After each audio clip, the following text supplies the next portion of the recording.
Master, welcome back again to our channel. Panibagong araw, panibagong kabanata na naman ang pagsumasamayin natin ngayong araw na ito. At kung bago ka sa ating channel, pag-click ang subscribe button and hit the notification bell para updated kayo sa ating mga susunod na videos. So mga Master, bago natin simulan ang ating kabanata ngayong araw na ito, huwag po sana natin skip yung ads mga Master, no, dahil malaking bagay na po yan sa ating munting channel. So simulan na natin kabanata ngayong araw na ito. Let's go! Kabanata 221 hanggang 230. Ang dakilang security guard. Like ka naman dyan, Master. Maraming salamat. Kabanata 221, pagbibiro ni Yusuf Zoc. Napaiyak si Ruth Wilcox, at pakiramdam ni Yusuf Zoc ay parang pinipiga ang kanyang puso. Sa totoo lang, si Ruth Wilcox ang may pinakamalaking lugar sa kanyang puso, pangunahin dahil ang oras na ginugol niya bilang driver nito ang pinakamasayang panahon ng kanyang buhay. Simula nang magkasama sila, hindi na nagkaroon ng pakiramdam ng pagkakapantay-pantay sa pagitan nila ni Ruth Wilcox. Kapag magkasama sila, madalas silang nag-uusap ng hindi nag-uusap. Nitong mga nakaraang panahon, si Yusuf Zoc ay marami ring pinag-isipan, iniisip pa nga niya kung may kinabukasan pa ba para sa kanilang dalawa, kahit na magkalayo sila dahil sa malalayong distansya, ngunit sa huli, siya ang nagbuod ng kanilang relasyon. Kakaibang kapalaran ang dumating. Paano kaya? Nagsimula ang lahat sa isang mangkok ng maanghang na hot pot, noon, para lamang silang mga estranghero sa isa't isa, walang anumang interaksyon sa buhay. Ngunit parang sa pamamagitan ng banal na kaayusan, nagtagpo ang kanilang mga landas sa kanilang mga sumunod na gawain at buhay. Kung hindi dahil sa kanya, hindi sana siya nakuryente. Kung hindi siya kinakabahan, hindi siya magiging kung sino siya ngayon, masasabing itinuring siya ni Yusuf Zoc bilang isang napakahalagang tao sa kanyang buhay, o sa halip, isang taong nagbukas ng mga pinto ng kanyang isipan. Siyempre, ang palagi niyang pag-iisip tungkol sa kanya, ang kanyang pananabik para sa kanya, ay medyo hinihimok din ng pagiging sobinista ng mga lalaki. Kinikimkim niya ang pagnanais na sakupin siya na parang pagharap sa isang matinding hamon. Maaaring galing ako sa simpleng pinagmulan, tunay ngang isang mamamayan, ngunit ang mamamayang ito ay may balak na pabagsakin ang isang katulad mo, isang maputi, mayaman, at maganda. Ang isa pang aspeto ay ang kamanghamanghang pakiramdam na natagpuan niya kay Ruth Wilcox, isang uri ng emosyon na pumukaw sa kanya, na pumuno sa kanya ng hindi mabilang na mga pantasya. Ayaw niyang ikumpara si Ruth Wilcox sa ibang mga babae, dahil ang bawat isa ay magkakaiba, bawat isa ay may maraming kalakasan at kahinaan, at bawat isa ay may kanya-kanyang kakaiba. Matapos ang mga luhang damaloy mula sa pananabik, ibinahagi niya sa kanya ang kanyang nararamdamang pangungulila at pag-aalala nitong mga nakaraang araw, sinasabi sa kanya na kahit papaano, pakiramdam niya ay nawala ang kanyang kaluluwa nitong nakaraang 2 araw at hindi na niya ito mahanap muli. Napagdesisyonan ko na, para sa Spring Festival, kailangan kong bumalik sa mainland. Kailangan ko nang bumalik, at hindi ko hahayaang magkaroon ng kahit anong dahilan ang sarili ko, dahil bigla kong napagtanto na ikaw ay naging isang mahalagang bahagi na ng buhay ko. Kung gayon ay hihintayin ko ang iyong pagbabalik, sagot ni Yusuf Zoc ng may masayang ngiti. Gusto niya ang ganoong klase ng babae, iyong kayang isantabi ang pag-iingat para sa pag-ibig, tinatalikuran ang lahat dahil ang ganoong babae ay karapat-dapat mahalin. Manam, babalik ako, kahit na ang ibig sabihin nito ay isuko ko ang lahat. Sa piling ko, maibibigay ko sa iyo ang buong mundo. Nakangiting sabi ni Yusuf Zoc. Naisip niya minsan, kaya kaya niyang makuha ang Wilcox Group balang araw at pagkatapos ay bigyan ito ng sorpresa. Sa piling mo, parang hawak mo ang buong mundo. Kumain ka na, maligo ka ng mainit, at matulog ka ng mahimbing. Tandaan mo, napakakaya ko, walang mangyayaring masama sa akin, di ba? Malumanay na sabi ni Yusuf Zoc. Manam, naaalala ko, tila huminga ng malalim si Ruth Wilcox. Yusuf Zoc, mahal kita. Hintayin mo akong bumalik, hintayin mo akong umuwi. Pagkasabi nito, ibinaba na niya ang telepono. Habang nakikinig sa pagtunog ng telepono, sandaling natigilan si Yusuf Zoc, naramdaman niya na sa pagkakataong ito ay tunay nang nakapagdesisyon si Ruth Wilcox, hindi lang ito basta-basta desisyon. Mabuti para sa kanya na bumalik. Huminga ng malalim si Yusuf Zoc, nag-isip sandali, at pagkatapos ay biglang tinawag si Samuel Ross. Boss, anong problema? Nagsimula nang tawagin siyang boss ni Samuel Ross na parang nagbibiro. Tao ang kasalukuyang CEO ng Ferreni Company, di ba? Simula ngayon, bibigyan kita ng isang gawain, kahit gaano pa kalaki ang gastos, kahit gaano pa kalaki ang pera, imbestigahan mo ang CEO na ito. Mas makabubuting humanap tayo ng paraan para maimpluwensyahan siya, para malaman natin kung ano ang mga libangan niya. Libangan niya ang paghabol sa mga babae, may mga naririnig akong hindi direktang bagay, halos kada ilang araw ay nagpapalit ng partner ang lalaki, at ang mga security guard sa kumpanya ang mga impormante ko. Hindi rin naman ganoon kaganda ang ugali niya, balita ko sinira niya raw ang kumpanya. I record ang mga malalaswang video niya, akitin siya sa paggawa ng mga krimen, tulad ng pagsusugal, pagpapautang sa kanya, mga bagay tulad ng pagkahuli ng mga pulis na nanghihingi ng mga prostitute. Kapag dumating ang panahon, kontaken mo si Little Lou, hayaan mong magtrabaho si Little Lou kasama mo, tapos mag-record ka ng mga video o ano paman, sa madaling salita, wala akong pakialam kung paano, gusto kong mawala ang batang to, gusto ko si MS. Babalik na si Wilcox, sige, hahanap ako ng mag-aasikaso niyan, haha, kaya yan ng mga security guard sa kumpanya. Sa totoo lang, lahat tayo ay nami-miss na si MS. Wilcox ng kaunti, ayos lang ba siya? Tanong ni Samuel Ross. Mabuti naman yan. Kung aasikasuhin mo ito ng maayos, makakabalik siya sa lalong madaling panahon.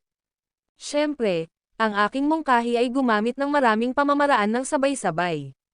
Mas makabubuting ikulong siya sa utang at saka samantalahin ang pagkakataon para manipulahin ang mga shares ng Ferreni subsidiary, naiintindihan mo ba? Sige, naiintindihan ko na, alam ko na ang gagawin ko. Magpapanggap ako bilang big boss at makikipag-ugnayan ako sa kanya.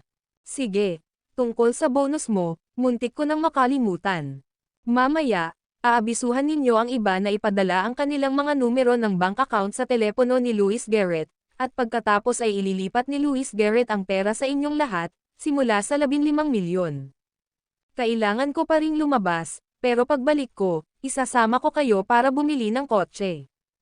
Isa pa, mas mabuti kung mas kaunti ang mga taong nakakaalam kung paano hawakan ang bagay na ito. Ayokong magbigay ng kahit ano.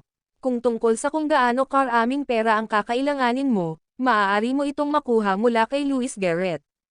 May mga account doon. Manam, naiintindihan ko. Baka hindi ko maayos na mahawakan ang ibang mga bagay, pero sisiguraduhin kong magagawa ng tama ang trabahong ito. Tumanggaw si Samuel Ross. Maraming empleyado sa kumpanya, umalis man sila o nagtatrabaho pa, at lahat sila ay nami-miss si MS. Wilcox ng marami. Sa kabila ng tila pagiging maalalahanin niya habang nasa kumpanya, isa siyang babaeng mahusay sa paggawa ng mga bagay-bagay, isang amo na malamig sa labas ngunit mainit sa loob, at mabait sa kanyang mga empleyado. Pagkatapos ibaba ang tawag kay Samuel Ross, dumating din ang tawag ni Mia, na malinaw na balisa ang dalaga nitong mga nakaraang araw. Yusuf Zoc, ayos ka na ngayon, di ba? Tiyak na nakatanggap siya ng balita mula kay Ruth Wilcox kaya naman tila kalmado siya. Oo, ayos lang ako. Kumusta ka naman? Ayos ka rin naman, di ba? Natatawang sabi ni Yusuf Zoc habang nagsasalita. Yusuf Zoc, galit ka sa tiyahin ko, di ba? Hindi, bakit mo naman nasabi yan? Bakit naman ako magagalit sa kanya? Tumawa si Yusuf Zoc at umiling. Napakasensitibo at matalino ni Mia. Walang gana ang tono mo, hindi mo naman ako kinakausap ng ganito dati, mahinang bulong ni Mia. Kung may nagawang mali ang tiyahin ko, hihingi ako ng tawad sa iyo para sa kanya. Sabi ni Mia, na parang nalulungkot. Nako, huwag mo nang masyadong isipin yan. Pero kumita naman ako kamakailan. Yung 60 milyon na utang ko sa iyo dati, ililipat ko sa iyo kapag nagkaroon ako ng pagkakataon. Ipadala mo sa akin ang numero ng bank account mo. Yusuf Zoc, bakit ka ganyan kumilos? Nang marinig na gustong bayaran ni Yusuf Zoc ang pera, napaiyak si Mia. Medyo malamig ang tono ng boses niya ngayon, hindi tulad ng karaniwan niyang mapaglarong berwan sa telepono kung saan nagkukwentuhan at nagbibiroan sila tungkol sa lahat ng bagay at wala. Parang may distansya ang pananalita niya ngayon, hindi pamilyar.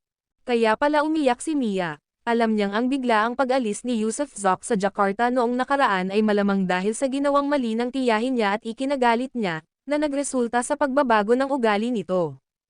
Ang ganda, huwag kang umiyak, nagbibiro lang ako. Anong pera ang dapat ibalik? Kailangan mo pa akong pahiramin. Alam din ni Yusuf Zoc na walang alitan sa pagitan nila ni Mia, ni sa tiyahin nito.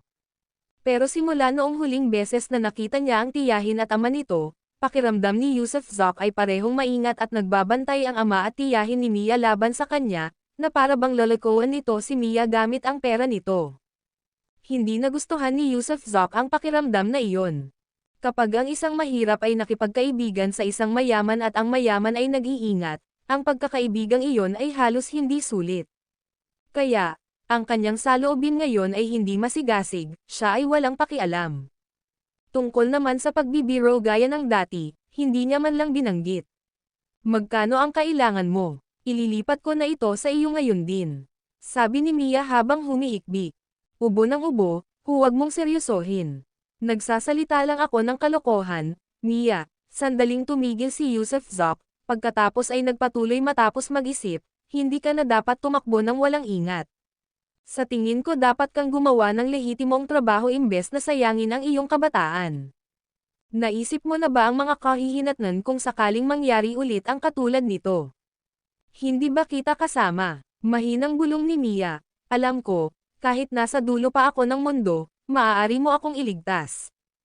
Oo, totoo iyan. Sino ba naman ang hindi magkakagusto sa isang napakabuting kaibigan, di ba?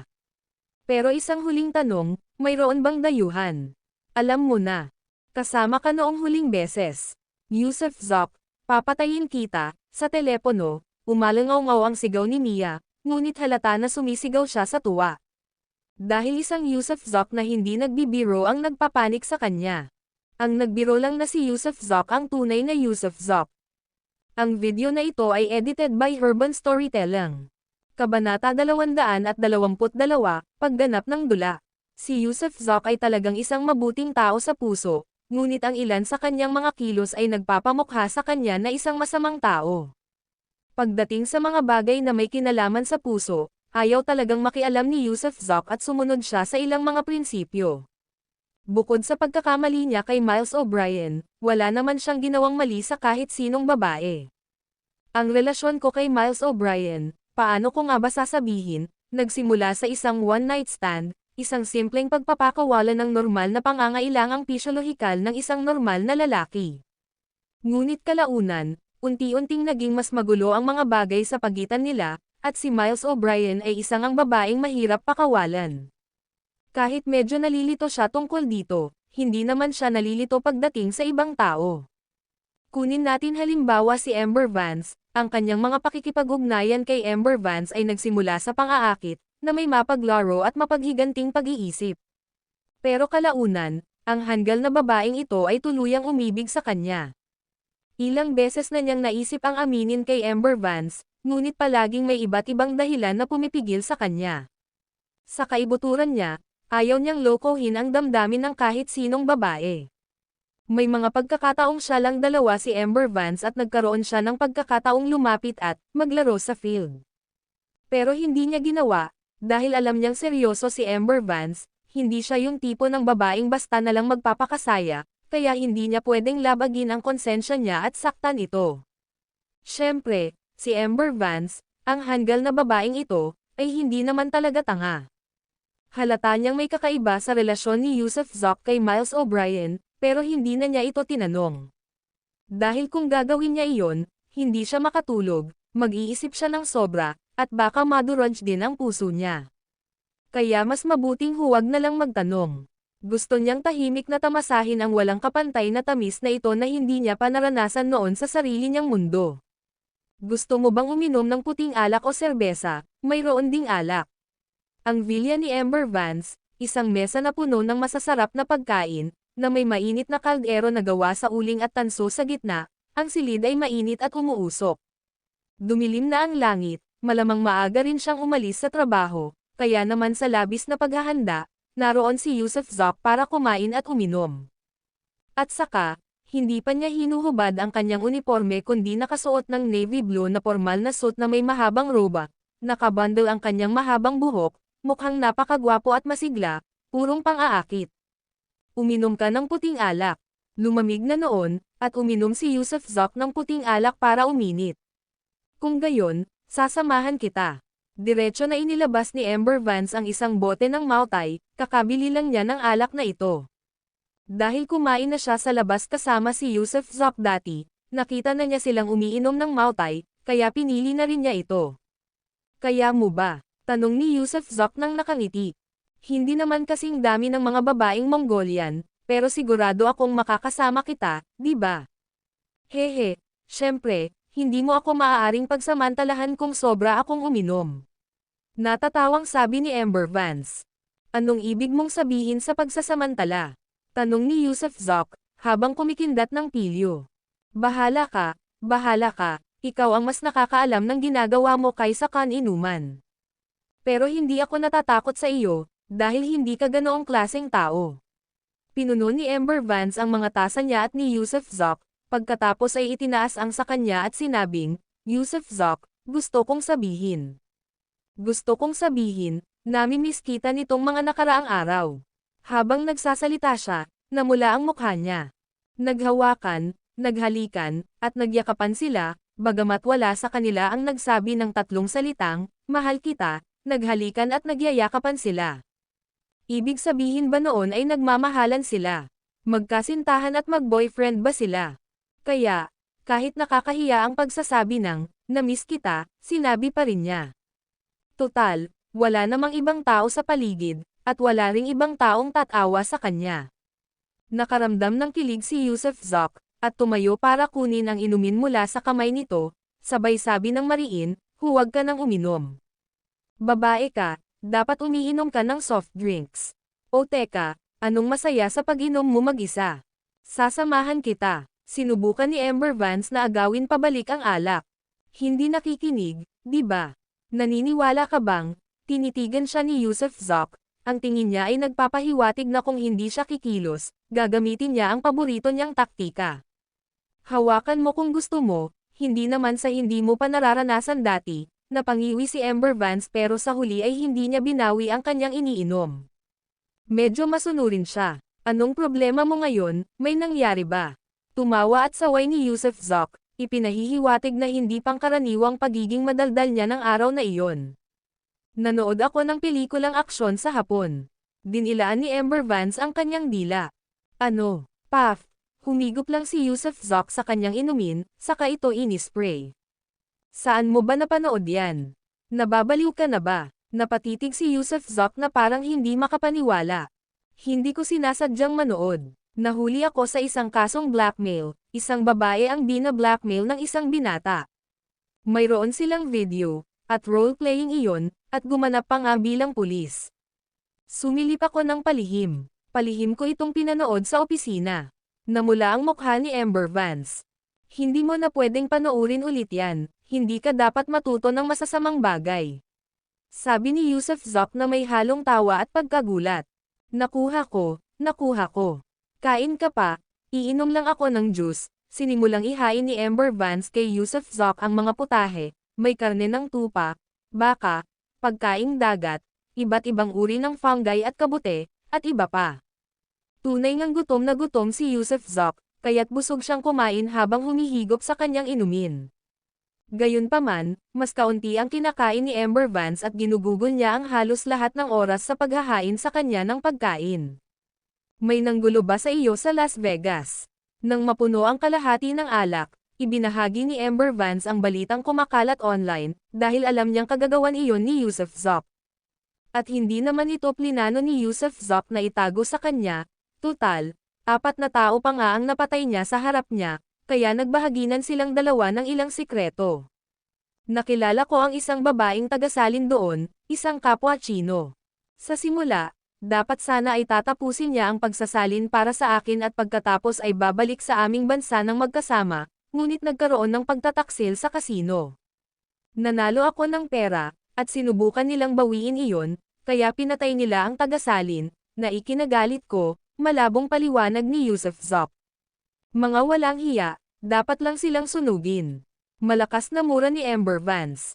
Hey, tama na ang alam mo, hindi ko pa nasasabi sa iba, nakangiting sabi ni Yusuf Zoc. Okay, naiintindihan ko, tumanggo si Amber Vance bilang tugon. Yusuf Zoc, may isa pa akong gustong itanong sa iyo. Sa sandaling iyon, mahinang nagsalita si Amber Vance, bahagyang umiiwas ang tingin. Sandaling nagulat si Yusuf Zoc ngunit agad niyang napagtanto ang gusto niyang itanong. Sige na, magiging bukas na libro ako, patuloy ni Yusuf Zoc sa pagkain habang nagsasalita. Ang kapatid ni Miles O'Brien. Siya, baliwala, huwag na natin pag-usapan. Huwag kang magsalita, kunwari hindi ako nagtanong, at kumain ka na lang ng marami. Naguluhan si Amber Vance, itinigil ang tanong sa kalagitnaan at ipinagpatuloy ang paghahain ng pagkain kay Yusuf Zoc. Pagkatapos ng ilang subo pa at pag-ubos ng alak sa tasa, ibinaba ni Yusuf Zoc ang kanyang mga chopstick at tumingin kay Amber Vance, Amber, mabuti kang bata, at ayokong magsinungaling sa iyo. Tumigil ka nga, ayoko nang marinig yan. Bubunutin ko ang baril ko kung magpapatuloy ka pa sa pagsasalita. Tinakpan ni Amber Vance ang kanyang mga tainga at umiling habang matalim na nakatitig kay Yusuf Zoc. Hindi siya pinansin, at nagpatuloy si Yusuf Zoc, siya. Panipi-panipi, whoosh. May dalang ang baril ang babae noong hapunan, at sus Mariosep, binunot pa niya iyon. Hindi niya binuksan ang safety, pero itinutok niya ito sa ulo ni Yusuf Zoc. Nakaramdam si Yusuf Zoc ng matinding inis. Hindi pa rin nawawala sa babaeng yan ang ugali niya. Siya ay siya, ako ay ako. Simula ngayon, akin ka na, hindi na sa kanya. Taas ang mga kamay, habarin ang mga damit mo. Ano ba ito? Nanginig ang anit ni Yusuf Zoc. Hindi tama ang ginawa ng babaeng ito ngayon. Nakauniforme siya at may hawak na baril, ano kaya ang ginagawa niya? Taas ang mga kamay, habarin ang mga damit. Umalis ka. Itinaas ni Yusuf Zoc ang kanyang kamay, inagaw ang baril, inihagis ito sa mesa, pagkatapos ay tumabi sa kanya, niyakap ang kanyang baywang, at binuhat siya papunta sa kanyang condom gun. Hindi ba't sinabi ko na sayo noon na huwag mo akong tutukan ng baril? Sapak, tinapik ni Yusuf Zoc ang kanyang puwitan. Aray, isang ungol ang pinakawalan ng dalaga. Sinabi ko ba o hindi? Itinaas ni Yusuf Zoc ang kanyang kamay, nagkunwaring sasampalin niya ulit ang kanyang puwitan. Huff, bigla siyang tumayo, ipinulupot ang mga braso sa leeg ni Yusuf Zoc, at saka ito hinalikan. Akin ka, at ipaglalaban ko siya para sa iyo. Wala akong pakialam sa kahit ano. Maganda ba ang ginampanan ko kanina? Natutunan ko ito mula sa isang video na napanood ko lang. Ganoon nila ginaya, sumakay ang maalab na si Amber Vance kay Yusuf Zoc at sa wakas ay isiniwalat niya kung bakit siya umaarte ng hindi naaayon sa kanyang karakter. Palihim na nanood ng video ang babaeng ito, natuto ng role-playing, at pagkatapos ay ginampanan ang eksenang ito kasama si Yusuf Zoc. Ang video na ito ay edited by Urban Storytelling. Kabanata 223, Walang Pagbabalik. Hindi na mailigtas ni Amber Vance, ang babaeng ito ay naging masama, nabaliw, at nagsimulang mag-role-playing kay Yusuf Zoc. Siyempre, ang ginawa niya ay totoong roleplay, hindi pagkukunwari. Tumigil ka na sa kalokohan, may ikukwento ako sa'yo, sinubukan ni Yusuf Zoc na alisin siya sa pagkakayakap, pero malinaw na mali ang gamot na nainom niya ngayon, mahigpit ang pagkakakapit niya kay Yusuf Zoc at ayaw bumitaw. Kahit na, kumapit na ako sa iyo, kahit na, naging walang hiya na ako, kahit na, nami-miss lang talaga kita. Nitong mga nakaraang araw na hindi kita nakikita, wala akong ideya kung ano ang gagawin. Wala akong pakialam kung mabuti ka man o masama, kahit ano pa ang relasyon mo kay Miles O'Brien, akin ka at ipaglalaban ko siya para sa iyo, talagang namiss siya ng dalaga. Ito ang una niyang pag-ibig, sa wakas ay nahulog na rin ang loob niya sa isang tao, kaya paano niya ito basta-basta bibitawan? Si Miles O'Brien ay, sa pinakamarami, kasintahan lamang ni Yusuf Zoc, at hindi pa sila kasal noon, kaya kahit na ipaglaban niya si Yusuf Zoc, hindi niya lalabagan ang anumang moral na etika dahil may karapatan siyang ituloy ang pag-ibig. Kung si Yusuf Zoc ay may asawa at mga anak at may normal na pamilya, papakawalan na niya ito, Pero hindi ngayon. Pinuna niya ang sarili niyang kaligayahan dahil si Yusuf Zok ay naging lahat na para sa kanya. Sino ba nagsabing wala kang GA?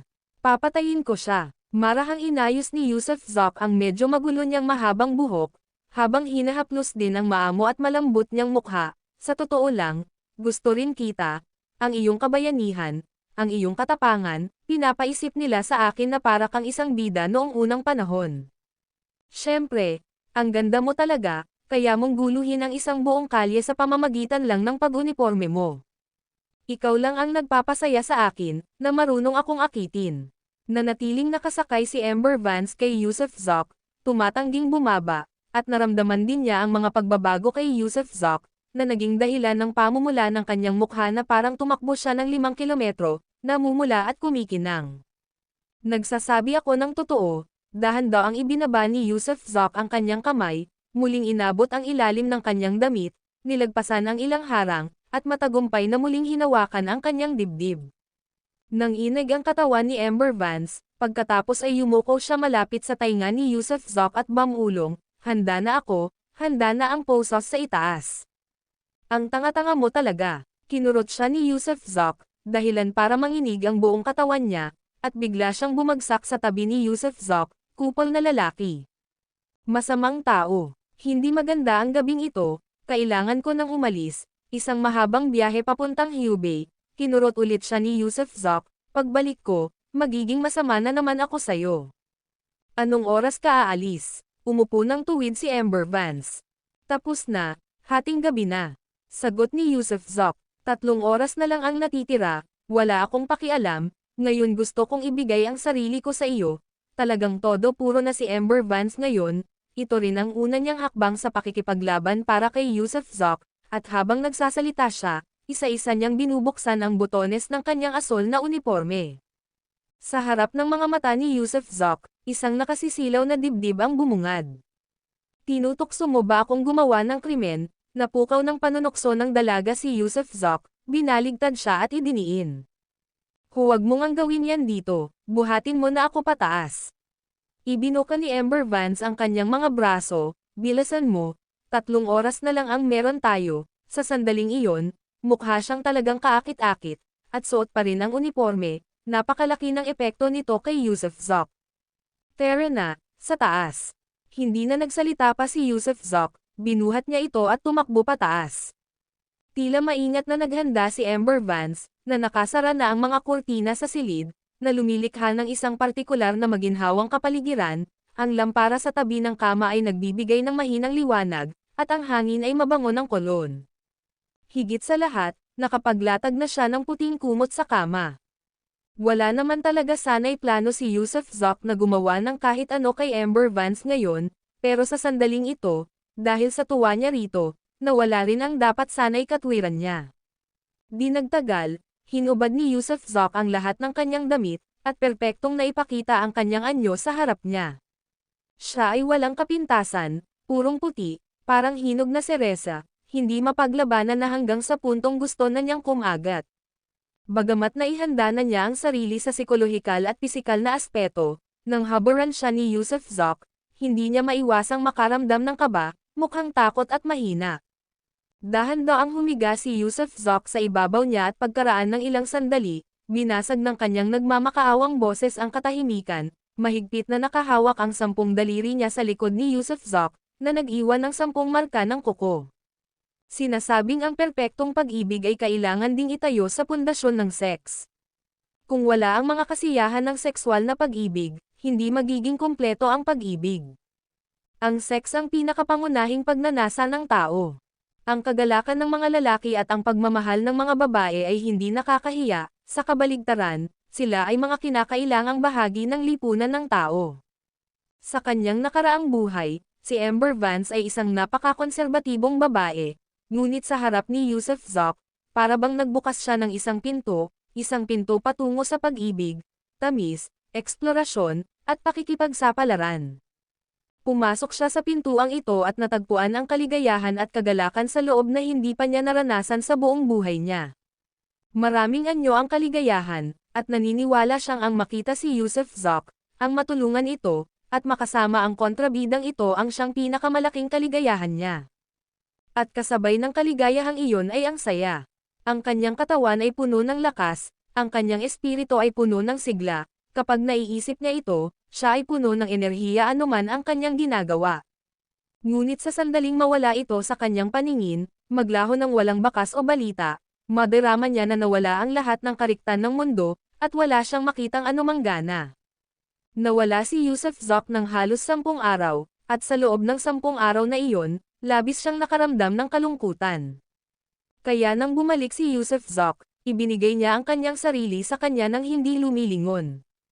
Isa siyang babaeng nang ahas magmahal at mamuhi ng may matinding pag-asa, at kung pagsisisihan niya ito sa huli ay bagay na sa hinaharap. Walang dad ang nagustuhan ni Yusuf Zok si Amber Vance. Mula sa unang panunokso at matatalas na palitan ng salita hanggang sa pagdukot at pagsadyap kalaunan, at lahat ng ginawa ni Amber Vance para sa kanya sa panahong ito, hindi lamang naantig si Yusuf kundi tunay din niya itong nagustuhan. Nagustuhan niya ang bagzo ng damdamin at karahasan nito, pati na rin ang kakayahang mangako ng hindi lumilingon. Tunay nga, anuman ang gawin ni Amber Vance, ginawa niya iyon ng may lubos na dedikasyon. Kapag magkasama sila, kusang loob niya itong ginagawa, gusto niya ito at handa siyang ibigay sa kanya ang lahat. Masakit ang unang pagkakataon na maranasan ang ipinagbabawal na prutas, ngunit pagkatapos ng sakit ay dumating ang isang uri ng kagalakan na hindi pa niya naranasan noon, isang napakagandang pakiramdam na hindi mailarawan. Hindi ako aalis ngayon, niyakap siya ni Yusuf Zok, hinayaan siyang ipahinga ang ulo sa dibdib nito.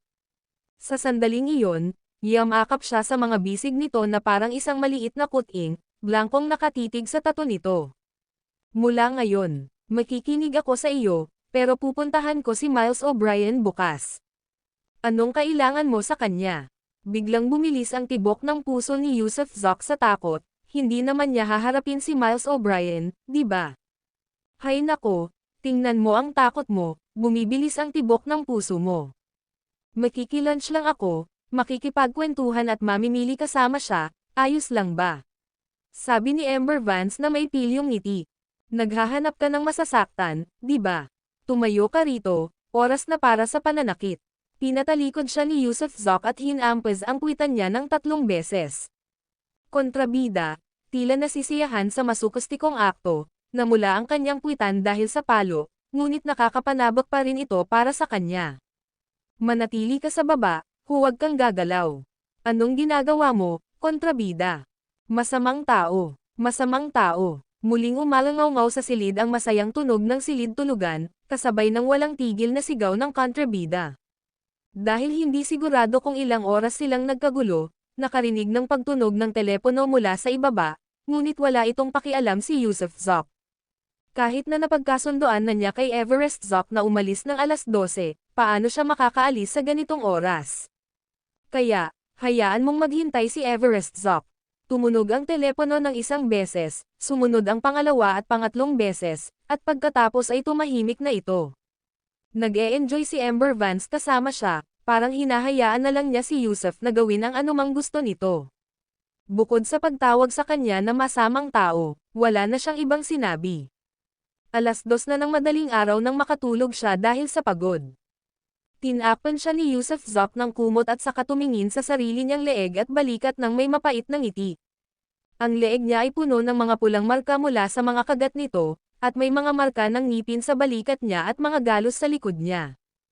Ang babaeng ito ay purong alakuting, nakarahasan, masunurin nga, pero totoong-totoo ang kagat at kalmo. Alas 2:30 na ng madaling araw, nang mahimbing na siyang nakatulog, tahimik na bumangon si Yusuf Zok sa kama, nagbihis, dahan-daang bumaba, kinuha ang kanyang telepono, at dali-daling lumabas. Tiyak na naghihintay ng may kaba si Everest Zok ngayon, malamang ay isinusumpa na siya dahil sa pagsira sa pangako niya. Ang video na ito ay edited by Herban Storytelling. Kabanata 224, ang magulong pagkatalo ni Faye Webb. Ang pag-ibig ay isang mapanganib na laro, na kababatang kapatid. Alas 3:30 ng madaling araw, sinundo si Yusuf Zok sa bahay ni Everest Zok, at ang unang sinabi sa kanya ni Everest Zok sa kotse ay ang pag-ibig ay isang mapanganib na laro. Kahit hindi siya mahusay sa panghuhula o pagbasa ng mukha, Ang marka ng halik sa leeg ni Yusuf Zoc ay nagtaksil sa kanya, na nag-iwan kay Everest Zoc na tila walang magawa. Narinig ko lang na ang pagtitiis ay isang birtod, pero mapanganib din ba ang pag-ibig? Para saan ang kutsilyo? Tumawa si Yusuf Zoc. Hey, maniniwala ka ba kung sasabihin kong nahaharap ka sa isang peach blossom tribulation? Tumawa si Everest Zoc. Naniniwala ako, tumanggaw si Yusuf Zoc. Siya nga pala, kuya, bakit hindi mo kalkulahin ang kinabukasan ko, tingnan mo kung ano ang kapalaran ko. Sinabi ko na dati na hindi ko kayang kalkulahin ang iyong kapalaran, masyadong mahirap ito paiikliin ito ang aking buhay kung susubukan ko. Pero, tiyak na nakatadhana para sa iyo ang kayamanan at maraming anak. Mag-ingat ka lang sa mga babae, at kung may guluman, peach blossom tribulation yan. Nako, hindi mo ba nakalkula kung magiging maganda o malas ang biyahe natin sa pagkakataong ito? Pag-iiba ni Yusuf Zoc sa usapan. Ito ay isang halo ng mabuti at malas mahirap sabihin. Una, hindi ko nababasa ang sarili kong kapalaran, at pangalawa, hindi ko kayang kalkulahin ang sa iyo.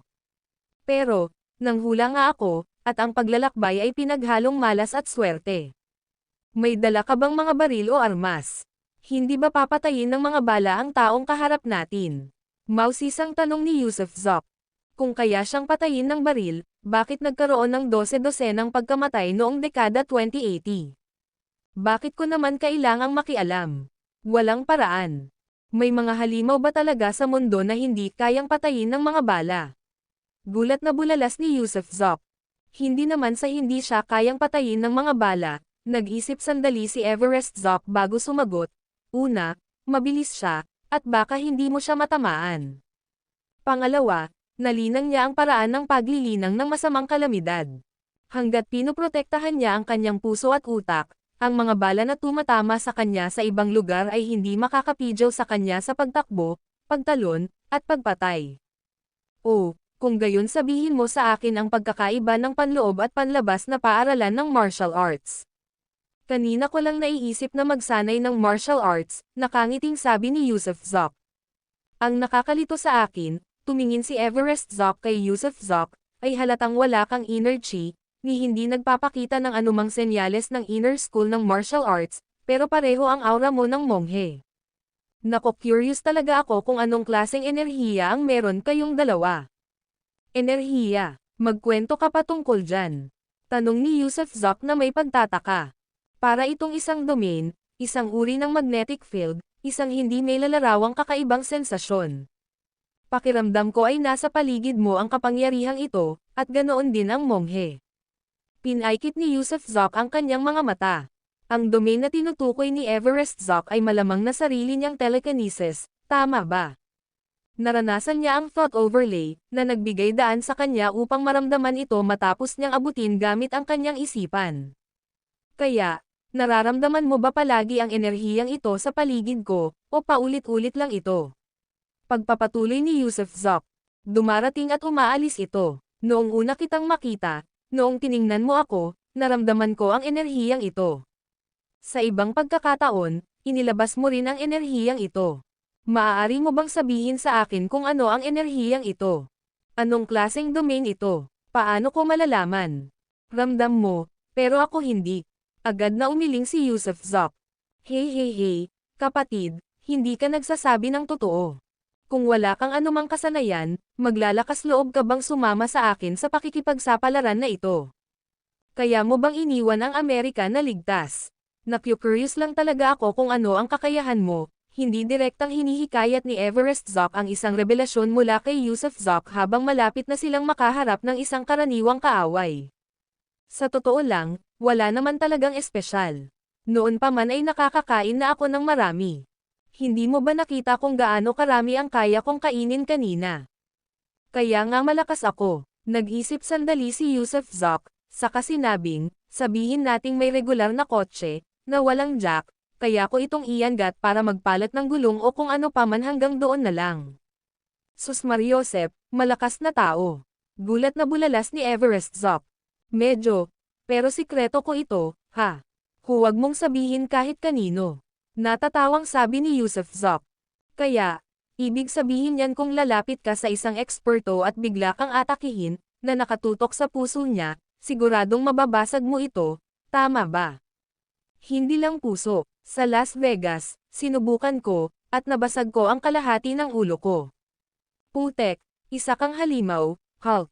Pagbalik ko, ire-report kita sa mga awtoridad, ipapa-eksperimento ko sa kanila, mag-extract ng ilang genes o kung ano paman. Siguro makakalikha sila ng isang grupo ng mga super sundalo. Kung gayon, hindi na tayo maaaring maging magkapatid. Nagkibit-balikat si Yusuf Zoc at sinabing, totoo yan, dahil kapatid mo ako, hindi kita kayang pagtaksilan.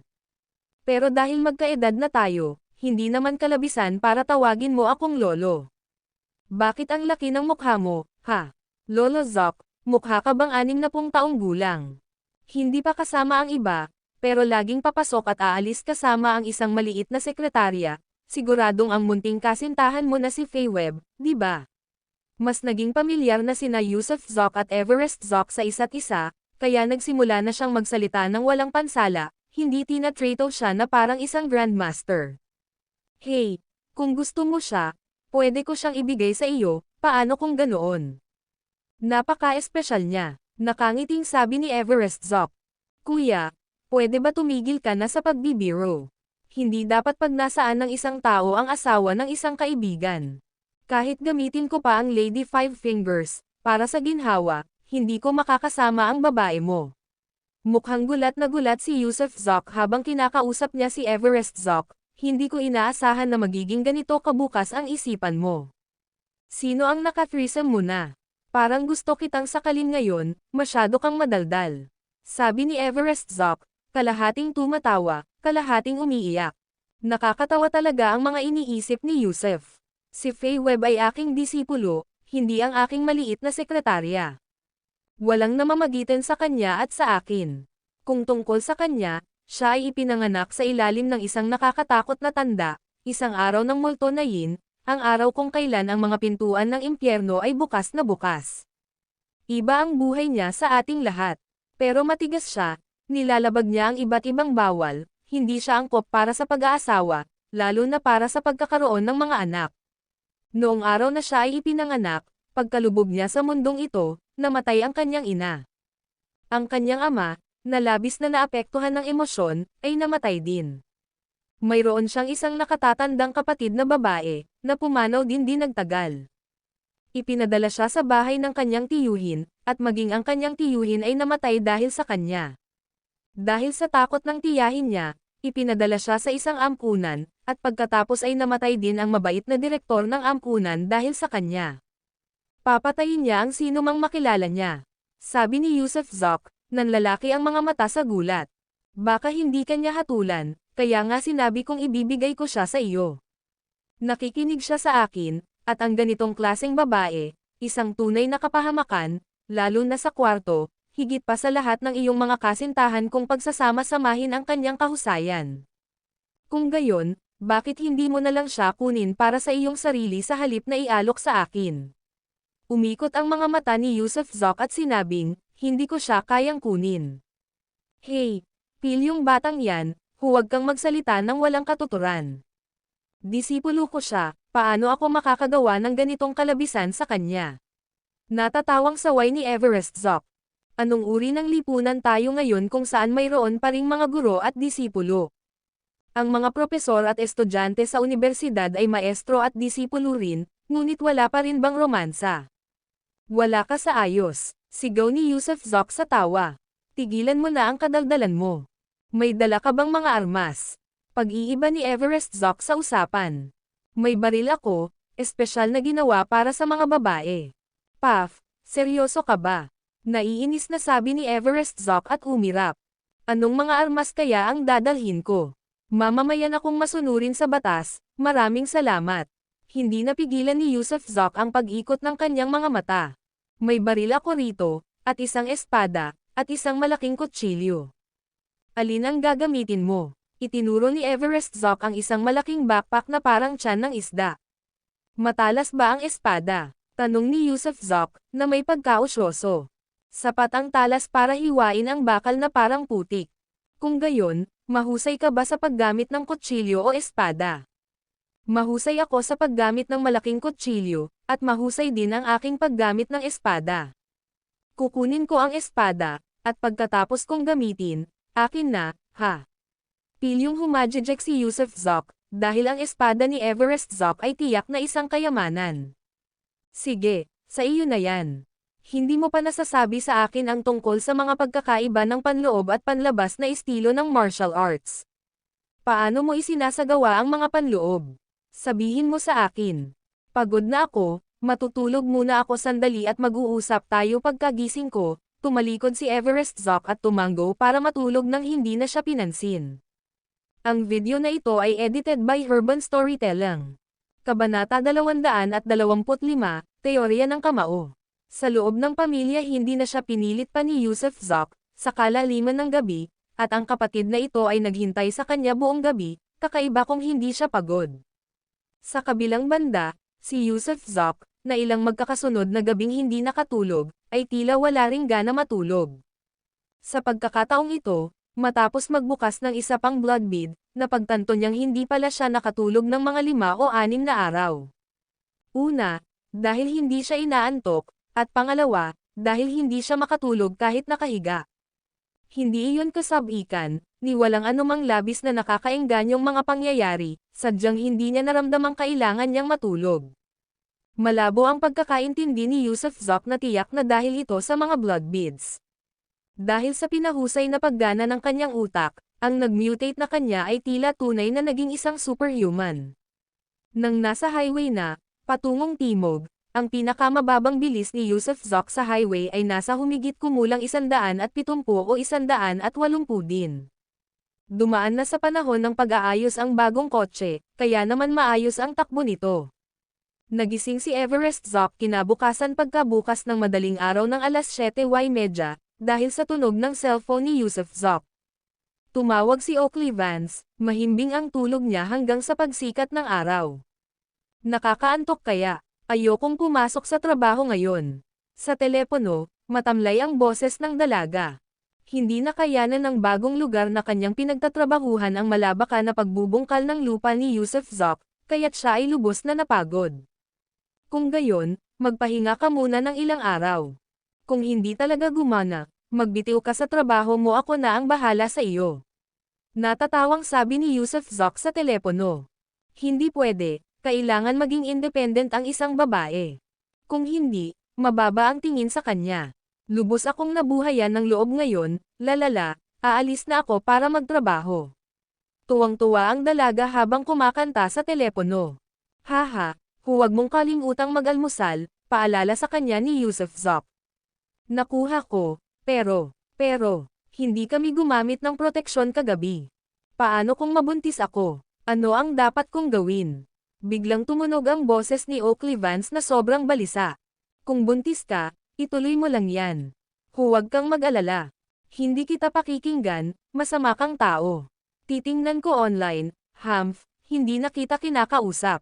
Ibinaba ni Amber Vance ang tawag pagkatapos sabihin iyon, ang kanyang puso ngayon ay puno ng pagmamahal, napakatamis talaga.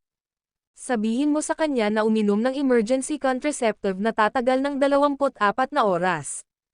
Mabibili niya yan sa Batika, singit ni Everest Zoc ng sandaling iyon. Mas naiintindihan mo ito kaysa sa akin, ha, kuya? Madalas mo ba itong ginagawa? Nagtatakang tumingin si Yusuf Zoc kay Everest Zoc. Ubo-ubo, ngayon hayaan mong sabihin ko sa iyo ang mga pagkakaiba ng internal at external martial arts, 2 beses na umubo ang matandang lalaki. Hehe, tumawa lang si Yusuf Zoc. Ang matandang ito ay hindi isang monghe o isang taoista, kaya tiyak na mayroon siyang mga pagnanasa bilang tao, at sa makatuwid, tiyak na wala siyang ginagawang masama. Sa ating bansa, mula pa noong unang panahon hanggang sa kasalukuyan, palaging may mga taong nabubuhay sa pamamagitan ng sining ng pakikipaglaban, maging ito man ay upang palakasin ang mga buto at kalamnan o upang mangibabaw sa pamamagitan ng husay sa pakikipaglaban. At mula pa noong sinaunang panahon, ang paraan ng martial arts ay nahahati sa panloob at panlabas. Ang tinatawag na panloob na pagsasanay ay nagpapadalisay sa hininga ng isang tao, habang ang panlabas na pagsasanay ay nagpapalakas sa mga kalamnan at balat. Paano ko sasabihin, maraming external martial artists, pero kakaunti ang internal martial artists, dahil napakalaki ng mga limitasyon at kinakailangan ng internal martial arts. Hindi maaaring isabuhay ang mga ito dahil lamang sa gusto nila. Gayunpaman, ang mga external martial arts ay mas madaling pagsasanay. Hanggat mayroon kang tiyaga at handang tiisin ang hirap, kahit sino ay maaaring magsanay ng panlabas na martial arts at makamit ang isang tiyak na antas ng kasanayan. Iba ang mga internal martial arts, nakatuon ang mga ito sa paglinang ng Qigong. Siyempre, karamihan sa mga internal martial arts ay lumilipat din mula sa external martial arts. Sa katotohanan, ang panloob at panlabas na martial arts ay hindi magkahiwalay. Ang mga panlabas na martial arts na sinasanay ng sukdulan ay maaaring minsan ay higaitan pa kahit ng mga nagsasanay ng panloob na martial arts. Kunin natin halimbawa ang 8 Extreme Boxing o Tai Chi. Maaaring magsanay ang parehong internal at external martial artists. Gayunpaman, kapag ginagamit ng mga internal martial artist ang mga martial arts na ito upang saktan ang isang tao, mas malakas ang puwersa. Samantalang ang mga external martial artist ay maaaring makagawa lamang ng ilang magagarbong galaw. Dapat munang magkaroon ng tamang konstitusyon, ang mga internal martial artist. Hindi ba't maraming nobela sa martial arts ang nagbanggit ng terminong mabuting panla, o mabuting konstitusyon, kapag tumutukoy sa pagsasanay sa martial arts? Ito ay tumutukoy sa pagsasanay ng panloob na martial arts. Sa pamamagitan ng isang mahusay na konstitusyon, ang pagsisikap na kinakailangan ay mababawasan sa kalahati. May mga kwento tungkol sa mga tao noong sinaunang panahon na gumamit ng mga materyales na panggamot upang baguhin ang tekstura at mga meridian ng kanilang mga kalamnan. Kaya, kahit ang mga may mahinang pangangatawan ay maaaring magsanay ng panloob na martial arts, ngunit walang paraan upang mapatunayan iyon. Kaya paano maituturing na may magagaling na buto sa ugat ang isang tao? Mausisang tanong ni Yusuf Zok. Paano ko ba sasabihin? Nag-isip sandali si Everest Zok, pagkatapos ay sinabi, sa madaling salita, tungkol ito sa pagbuo ng kalansay ng isang tao. Sa mga teoryang Taoista, mayroong 4 na uri ng mabubuting buto ng ugat: puro, kakaiba, sinauna, at kakaiba. Mapapansin ito sa mga katangian ng kanilang mukha para sa mga may maayos na buto sa ugat, ang haba ng mga braso, ang kayarian ng kalansay, at iba pa, lahat ng ito ay mahahalata. Siyempre, may mga taong may ugat ng loob para magsanay ng internal martial arts, pero wala silang gaanong nagagawa. May kaugnayan iyan sa kanilang kakayahan sa pag-unawa. Hindi gagana ang pagkakaroon ng mga butong ugat ng walang pangunawa, tulad ng hindi rin gagana ang pagkakaroon ng pangunawa ng walang mga butong ugat, pareho itong kailangang-kailangan. Kunin mo ako, halimbawa. Mayroon akong malalim na kaalaman, pero katamtaman lang ang aking pangunawa. Kaya nga sa edad ko ngayon lang ako nakarating sa entry level ng internal martial arts. Ilang antas ang mayroon sa internal martial arts? Patuloy na pagtatanong ni Yusuf Zok.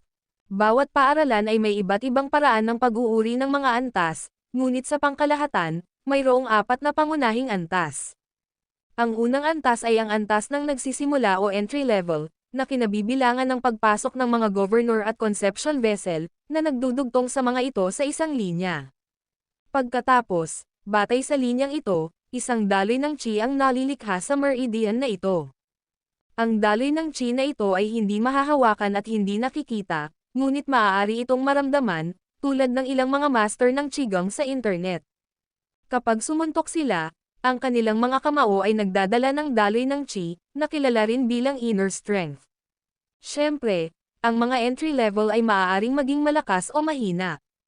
Ang mas malalakas ay maaaring magkaroon ng Qi na tumatagal ng ilang minuto o kahit 12-12 minuto.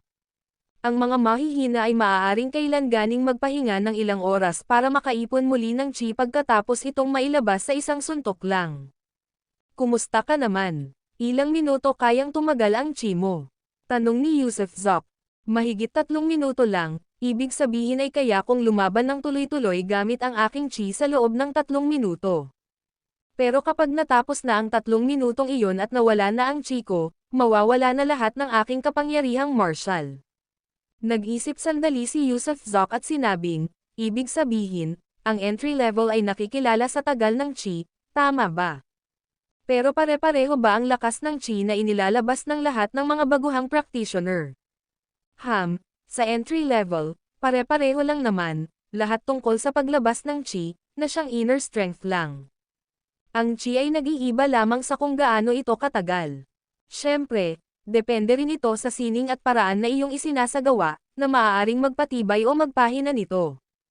Ang ilang mga tao ay nakatuon sa pangangalaga ng kalusugan, kaya ang kanilang daloy ng Chi ay hindi gaanong nakamamatay. Ang iba ay nakatuon sa kapangyarihang pumatay, na ginagawang mas mabangis ang kanilang Chi at iba pa. Ngunit ang mga pagkakaiba ay karaniwang maliliit lamang, lahat ng ito ay tinatawag na lakas sa loob, at ang anumang pagkakaiba ay hindi kalakihan. Marami ba ang nasa entry level? Nakilala mo na ang kaibigan kong si Jerome Hart dati, di ba? Sabi niya kilala ka niya, nasa entry level din ba siya? Tanong ni Yusuf Zok. Tama, nakarating na rin siya sa entry level. Ang pamilya Hart ay isang natatanging paaralan na may kakaibang paraan ng pagsasanay, ngunit ang kanyang inner strength ay hindi kahanga-hanga. Sa tansya ko, maaari itong tumagal ng hindi hihigit sa 10 segundo o higit pa hanggang 10 segundo, tiyak na hindi hihigit sa 1 minuto. Siyempre, huwag mong maliitin ang ilang segundong iyon ng panloob na lakas. Kung ihahambing sa mabangis na mga pamamaraan, ang inner strength ay makakamit ang kahanga-hangang mga gawa. Bagamat maaaring hindi nito mahati ang mga bundok o mabasag ang mga bato, ang pagsira ng mga pader at pagsira ng bakal ay tiyak na posible. Kung tungkol naman sa lolo niya, wala siyang kapantay. Kung pag-uusapan ng inner strength, hindi ko siya kayang kalabanan. Marami bang taong ganyan? Tanong pa ni Yusuf Zok. Ang daming kalokohan. Sa buong kabisera na may 10 milyong tao, malamang ay ilan daang tao lamang ang pinakamarami. Ano ang ikalawang antas ng internal martial arts? Tanong ni Yusuf Zok nang may kuryosidad. Maraming pangalan ang ikalawang palapag dahil magkakaiba ang mga paaralan. Ang ilan ay tinatawag itong inner cultivation, ang ilan ay tinatawag itong dantian, at ang iba naman ay tinatawag itong gathering chi. Pero ang pangalawang antas na ito ay sama-samang kilala bilang antas ng Grandmaster. Ang mga nakarating sa ikalawang antas ay tunay na mga Grandmaster, mga tagapagtatag ng sarili nilang mga paaralan. Tulad ng nagtatag na Grandmaster ng 8 Extreme Boxing, ang nagtatag na Grandmaster ng Tai Chi, ang nagtatag na Grandmaster ng Shapewheel Boxing, at iba pa. Gumawa sila ng sarili nilang martial arts at nagtatag ng mga paaralan gamit ang mga ito. Kaya nga sila tinatawag na Grandmasters, at ito mismo ang pangalawang antas ng internal martial arts. Ang video na ito ay edited by Urban Storytelling. Kabanata 226, dumating. Ang pangunahing katangian ng Grandmaster Realm ay ang kakayahang magtipon ng Chi, ng may pangmatagalang lakas. Siyempre, ang kanilang Chi ay nakatuon din sa dantian. Kung ang mga baguhang practitioner ay kayang patuloy na kontrolin ang kanilang Chi sa loob ng ilang minuto o 12-dosenang minuto, ang mga nasa antas ng Grandmaster ay maaaring magpatuloy sa loob ng ilang 10 oras. Kinokolekta nila ang Chi na kanilang nililinang sa mga ordinaryong oras sa loob ng dantian, at pagkatapos sa panahon ng isang komprontasyon, maaari silang dahan-dahan at patuloy na umatake. Isa pa, ang inner Chi ng mga nasa Grandmaster Realm ay napakalakas. Siguro narinig mo na ang tungkol sa Gang Chi, di ba? Kaya nilang gawing Gang Chi ang kanilang inner strength, kaya ang kanilang inner strength ay ibang-iba sa amin na mga baguhang practitioner, dahil mas makapangyarihan sila. Siyempre, sa lipunan ngayon, napakabihira ng mga Grandmaster. Maaaring abutin ng mga taon o dekada bago lumitaw ang isa. Siya nga pala, ang dakilang monghe na matagal ko nang tinutukoy, siya ay nasa Grandmaster Realm. Bukod dito, ang Grandmaster Realm ay nakaranas ng matinding paglago noong huling bahagi ng panahon ng Qing at mga unang taon ng Republika. Ang panahong iyon, posibleng dahil sa kaguluhan ng digmaan, ay nakaranas ng maraming tagumpay. Ngunit sa mga nakaraang dekada, ang mga ganitong pangyayari ay naging bihira na lamang. Tayong mga baguhan, ay maaaring gugulin ang ating buong buhay nang hindi naaabot ang hangganang iyan. Tungkol naman sa ikatlo o ikaapat na antas ng internal martial arts, mga maalamat na figure iyon. Malamang wala na sila sa lipunan ngayon, kaya hindi na kailangang pag-usapan pa sila. Sabihin mo nga sa akin, gusto kong makinig. Natatawang sabi ni Yusuf Zok. Wala akong masyadong alam. Hindi ko maintindihan ang mga kaharian sa kabila, kaya ano pa ang masasabi ko? Ilan na ang tao sa Grandmaster Realm ngayon? Pagpapatuloy ni Yusuf Zok. Hindi naman marami, Sus Mariosep. Hindi hihigit sa 5 ang personal kong kakilala. Marahil ay may ilang mga ermitanyo na nakarating sa Grandmaster Realm nang hindi nagtatag ng mga sekta o paaralan na hindi natin alam. Gusto kong marinig ang tungkol sa kung ano ang higit pa sa mga Grandmaster, sabihin mo sa akin, kung hindi ay aantukan ako. Tunay na mausisa at sabik na makinig si Yusuf Zok. Ang alam ko lang ay ang ikatlong antas ng Internal Martial Arts ay tinatawag na Truth Insight Realm. Kung paano makakamit ang katotohanang pananaw, wala akong ideya. Ang ika-4 na antas ay tinatawag na kaharian ng pag-aayuno. Kaharian ng pag-aayuno. Talaga bang ganoon kahimala? Gulat na gulat si Yusuf Zok. Alam mo rin ba ang tungkol sa pag-aayuno? Natatawang sabi ni Everest Zok. Sumagot si Yusuf Zok. Oo, alam ko. Nabanggit naman yan sa mga nobela tungkol sa martial arts, di ba? Ang pag-aayuno ay tungkol sa hindi pagkain o pag-inom, hindi ba? Dapat nga iyon, siguro. Hindi rin ako malinaw dito, pero marahil ang mga taong iyon ay umiral na noong sinaunang panahon, bagamat malamang na wala na sila sa modernong mundo. Wala nang mga taong ganyan ngayon. Meron, alam ko. Umiling si Yusuf Zok. Nakita ko sa internet, may balita tungkol sa mga asetiko ng India na kayang mabuhay ng walang pagkain o tubig sa loob ng 12 ng araw, at mabuhay kahit na baon sa lupa, siguro nga pag-aayuno iyon. Siguro. Malawak ang mundo, na may populasyon na mahigit 5.25 bilyon, halos 6 na bilyon, at marami pa tayong hindi alam o hindi pa nakikita. Kaya, mahirap sabihin kung umiiral nga ba ang kaharian ng pag-aayuno. Kahit na mangyari iyon, kakaunti lang ang mga individual na mabubuhay. Anong kaharian ang taong kaharap natin sa pagkakataong ito? Binalik ni Yusuf Zok ang usapan. 30 taon na ang nakalilipas, dapat ay nasa entry level na siya ng internal martial arts. Noong huling beses na hinarap ko siya, nasa ganoong antas din siya, pero hindi ko alam kung may nagawa ba siyang progreso sa mga nakalipas na taon. Maraming tao ang pumupunta sa pagsasanay ng mga masamang paraan ng paglilinang dahil kadalasan ay nagbibigay ang mga ito ng mas mabilis na pag-unlad, mas mabilis na paglilinang, mas mataas na bilis, at mas malakas na lakas.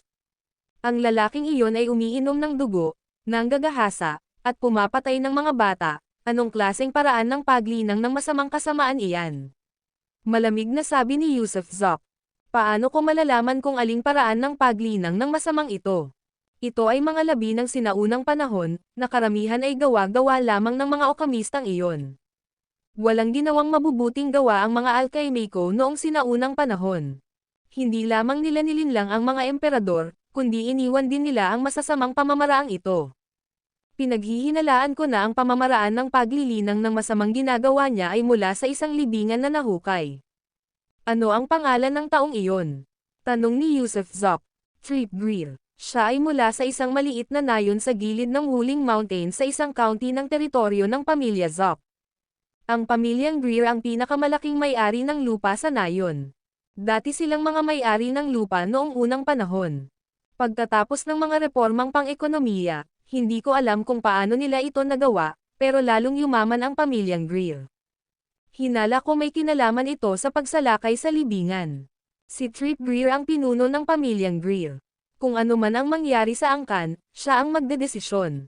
Kung gayon, paano tayo magpapatuloy? Nag-aalalang sabi ni Yusuf Zok, kung papatayin lang natin ang mga tao, hindi ba't magsasama-sama ang buong pamilya para lumaban? Sa mga liblib na nayon na nakabase sa mga angkan, kahit ang mga pulis ay hindi maglalakas loob na pumasok ng madali para magsagawa ng mga pag-aresto, hindi ba? Oo, tama iyan, kaya kailangan natin siyang akitin palabas, nakangiting sabi ni Everest Zok. Kapag umalis na ako, hahabulin niya ako.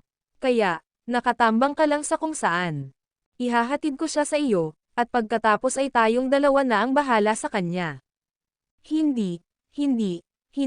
Trabaho mo ang pagpatay sa kanya, hindi ako pwedeng pumatay, labag sa batas yan, hindi ako pumapayag na pumatay. Agad na umiling si Yusuf Zok. Pwede ka bang magseryoso kahit sandali lang? Kung hindi natin ibibigay ang lahat sa pagkakataong ito, baka pareho tayong mamatay. Walang magawang sabi ni Everest Zok. Sige, sige, sige, kapag dumating ang oras, kaya kung gumawa ng sorpresang pag-atake at manakit ng tao, pero ikaw ang kailangang gumawa ng pagpatay, sabi ni Yusuf Zok, biglang gustong maging mamamayang masunurin sa batas muli. Hindi alam ni Everest Zok kung tatawa o iiyak. Kumain ang dalawa sa isang service area sa highway. Hindi man lang nagpahinga si Yusuf at nagpatuloy sa pagmamaneho pagkatapos kumain. Mahigit 3,000 milya ang layo nito mula sa kabisera hanggang sa Zhangjiajie, at dahil nakaupo lang sa kotse ang Everest, halos patay na sa pagod si Yusuf nang dumating sila. Sa loob lamang ng mahigit 2 araw, wala pang 3, sa wakas ay nakapasok na sila sa Zhangjiajie. Iginiit ni Yusuf na kumain ng buo, maligo ng mainit, at pagkatapos ay matulog. Alam ni Everest na ilang araw nang hindi nakatulog si Yusuf at malamang ay wala siyang gana, kaya't naghanap siya ng maliit na hotel para sa kanila na mapagpahingahan. Isinumpa siya ni Yusuf dahil sa pagiging kuripot, na ikinakatwiran na dapat sana ay sa malaking hotel sila tumuloy, ngunit pinili niya ang maliit na hotel. Mabuti na lang at may mainit na tubig ang maliit na hotel. Kahit hindi ito kasing ranggo ng isang malaking hotel, malinis pa rin naman ito. Kumain si Yusuf ng busog, naligo ng mainit na tubig, at pagkatapos ay natulog. Gayunpaman, dahil man sa may iniisip siya o dahil sa motisayon ng kanyang blood beads, hindi lang talaga siya makatulog nang nakahiga sa kama.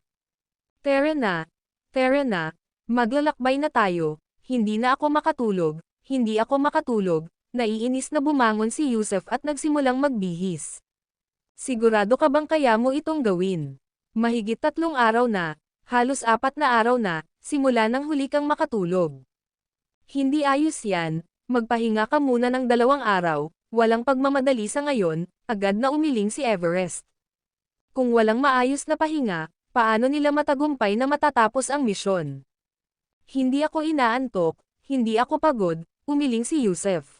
Hindi ito magandang senyales, hayaan mong maglagay ako ng patpat para sa panghuhula, pakiramdam ni Everest ay may mali. Irritable si Yusuf, isang pahiwatig na may masamang mangyayari. Kaya nga gusto niyang kumonsulta sa manghuhula. Bahala ka, sasama ka ba o hindi? Kung hindi ka sasama, aalis ako, hinawakan ni Yusuf ang di umano'y espiritual na tagapayo at nagmarcha palayo. Kung gayon, hayaan mong ihagis ko ulit ito sa kotse, nakakaramdam ako ng hindi komportable. Tingnan mo, nanginginig na ako ngayon, reklamo ni Everest. Hindi lang talaga ako inaantok, masasabi kong mahigit 10 araw na akong walang tulog, maniwala ka man o hindi. Biro ni Yusuf, kaya huwag kang magpanik, wala itong kinalaman sa negosyong kailangan nating hawakan. Nako, mahigit 10 araw nang walang tulog. Baliw ka ba? May schizophrenia, nalulumbay, gulat na bulalas ni Everest. Kailangan ko lang ng mas kaunting tulog, anong depresyon? Ikaw ang need-depress, nagmamadaling binayaran ng 2 ang kanilang bayarin sa hotel, sumakay sa kotse, at nagpatuloy sa kanilang paglalakbay ayon sa itinuro ng GPS. Nagmaneho sila ng mahigit 100 kilometro sa magdamag, at bandang 11:00 ng gabi, pinara ni Yusuf ang sasakyan sa gilid ng kalsada. Pareho silang lumabas para mag-ihi at tumingin din sa mga ilaw sa maliit na bangin sa mga burol sa may highway. Ang mga ilaw ay galing sa isang maliit na nayon na nakapwesto sa mga bundok, kung saan ang kalsada ay mga 4 o 5 milya ang layo mula sa bangin. Ito ang nayon ng Greer, ang maliit na nayon sa bundok kung saan nakatira si Trip Greer. Iwan na natin ang kotse dito. Umakyat ka sa daang ito papunta sa mga bundok at hintayin mo ako sa madilim na tuktok na iyon, gamit ang gabi bilang kanyang kablihan, itinuro ni Everest ang isang malayong tuktok.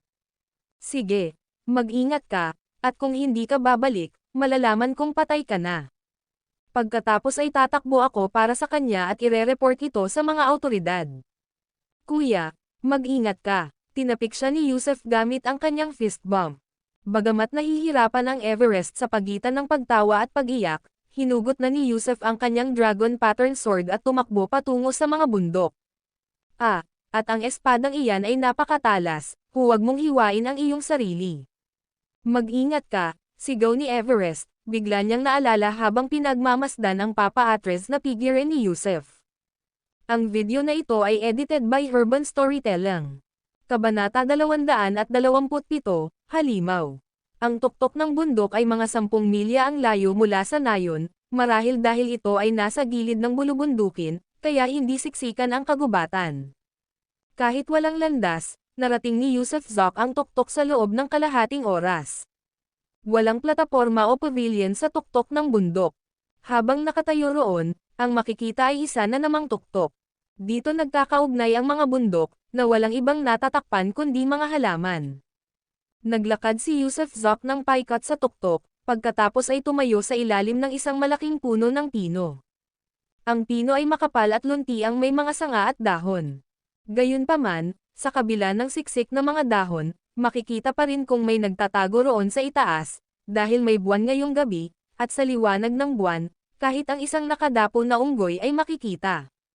Matapos mag-isip sandali, si Yusef Zok ay humagulgol, at iginuhit ang dragon pattern sword na ipinangalan ni Everest Zok. Nang mabunot ang dragon pattern sword, nagsimula itong manginig, ang talam ay nababaluktot, ngunit sa loob ng lambot nito, mayroong katigasan. Malinaw na nakita ni Yusef Zok na ang espada ay kulay cyan, na may mga disenyong parang bitek na nakaukit sa talam.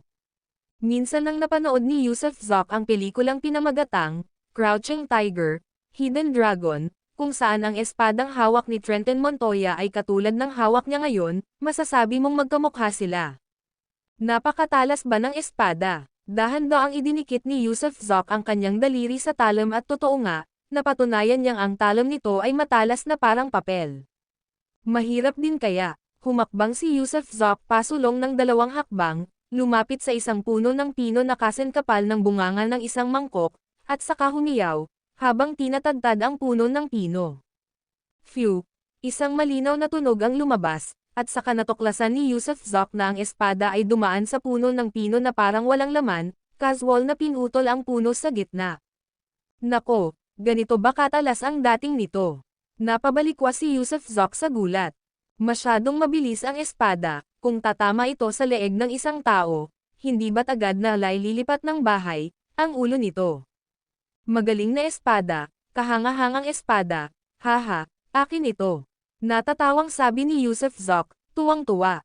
Ang espadang ito ay tiyak na maituturing na isa sa mga hanay ng mga treasure swords. Gamit ang talam na ito kasama ang kanyang invisibility technique, sino ang maglalakas loob na hamanin siya sa mundong ito? Tama, mind control. Nang sandaling iyon, nagliwanag ang mga mata ni Yusef Zok, at mabilis na naipon ang kanyang mga telekinesis, malakas na tumutusok patungo sa dragon pattern sword. Buzz! Nanginginig ang espada at pagkatapos itong bitawan ni Yusef Zok, lumutang ito sa hangin sa harap niya.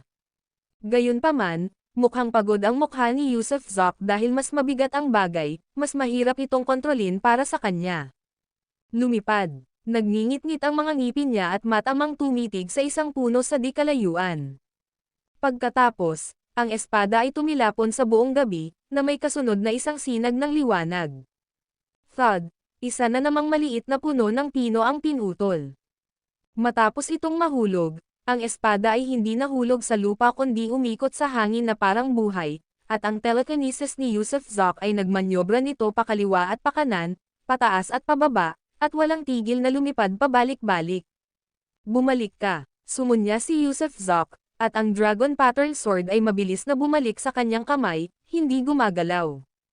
Pinunasan ni Yusef Zok ang pawis sa kanyang noo. Bagamat hindi mabigat ang espada, ang pagkontrol dito ay hindi kasing dali ng paggamit ng punyal. Tinansya niya na sa kanyang telekinesis, malamang ilang minuto na lang ang kaya niya bago siya tuluyang mawalan ng lakas. Hindi ko dapat kontrolin iyon maliban na lang kung talagang kinakailangan, umiling si Yusef Zok. Ang sining ng pagkontrol sa mga bagay gamit ang kanyang isip ang kanyang dakilang sikreto. Bukod sa alam ito ni Maurice Singleton, maging ang kanyang mga kamag-anak ay walang alam, at wala siyang balak sabihin sa iba, ito ang kanyang sukdulang paraan ng pagliligtas ng buhay.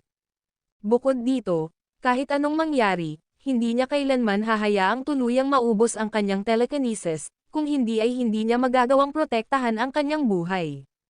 Matapos ibalik ang treasure sword sa kaluban nito at magpahinga sa ilalim ng puno ng ilang minuto, siya ay sumubsob, pataas sa malaking puno ng pino. Naupo siya sa isang sanga na nakahati, binabantayan ng mabuti ang bawat galaw sa paanan ng bundok. Narito na sila.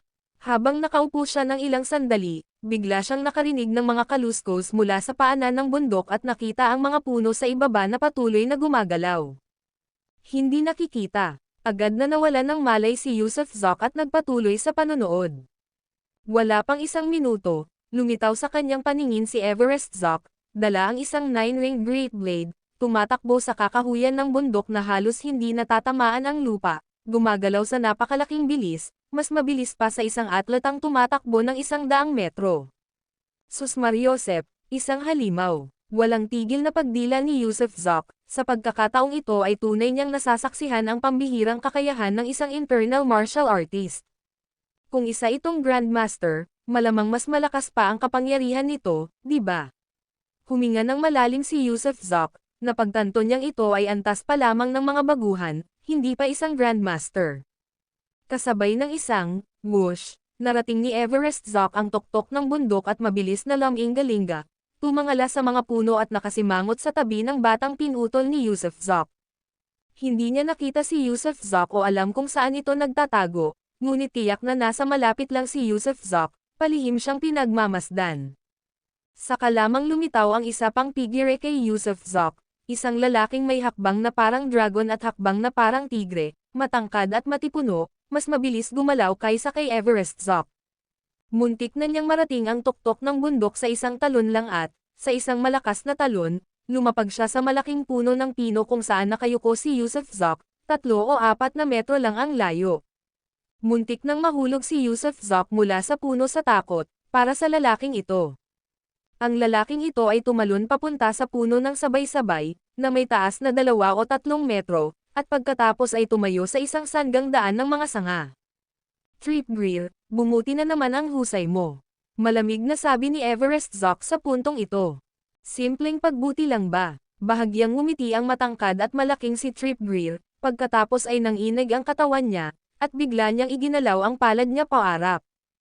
Hampasin. Hinampis niya gamit ang isang talom ng palad na nagpasiksik ng hangin sa isang gilid, naputol ang isang sanga ng puno sa harap niya, isang sanga na kahit papaano ay kasing kapal ng braso ni Yusuf Zok. Ano, ikaw, nakapasok ka na ba sa kaharian ng Grandmaster? Sigaw ni Everest Zok, habang nagsisimulang umatras, ang kanyang mukha ay naging lubhang pangit. Hey, isang kamakailang pagsubok lang, hindi ko pa ito nasusubukan kahit kanino. Mabuti na lang at dumating ka, kaya siguro susubukan ko rin sa iyo, magaan na sabi ni Trip Greer, nakangiti na parang isang lalaking nasa kalagitnaan ng kanyang 50 anyos kahit na siguro ay nasa mga 60 o 70 na siya. Putek, isasama ko ang mga sundalo bukas at papatagan ko ang nayon mo. Sigaw ni Everest Zok, ayaw nang makipaglaban kay Trip Greer. Ang isang Grandmaster, kahit nakakagaling lang niya sa atake, ay tiyak na hindi niya kayang talunin, kahit pa sa mga lihim na atake ni Yusuf Zok. Nangangahulugan ito ng tiyak na kamatayan, kaya pagkatapos niyang magsalita, tumalikod siya at tumakbo. Hahaha, sa tingin mo makakaalis ka na pagkatapos mong pumunta rito. Tumawa ng malakas si Trip Greer.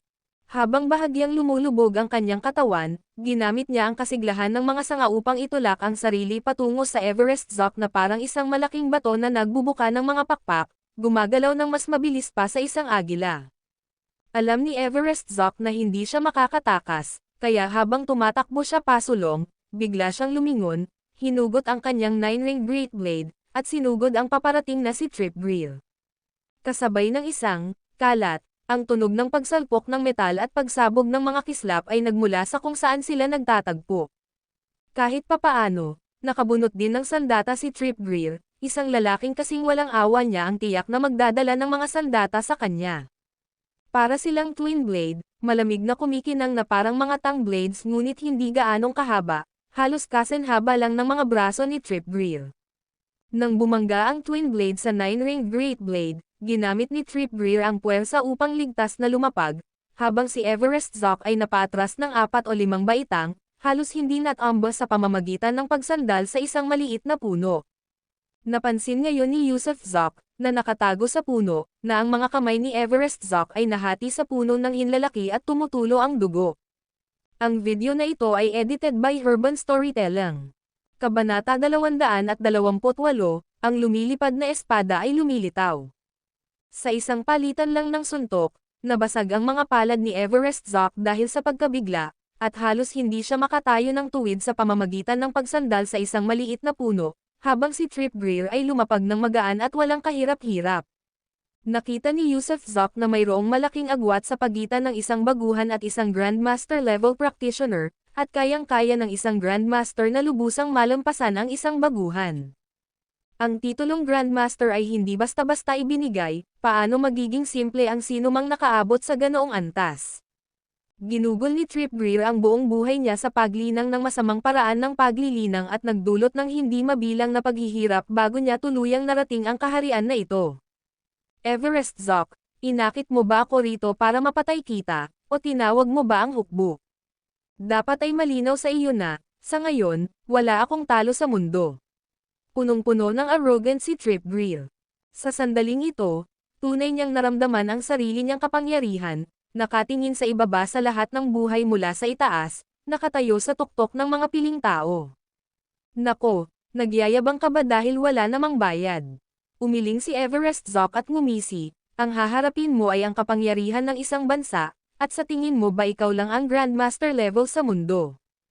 Kakapasok mo lang dyan sa pintong yan. Hindi mabilang ang mga taong kayang pumatay sa iyo. Sa tingin mo pa rin ba ay wala kang talo? Mas makapal pa kaya ang mukha mo? Hey, siguro hindi ngayon, pero paano sa 10 taon, sa 20 taon? Walang makakapantay sa pag-unlad ko.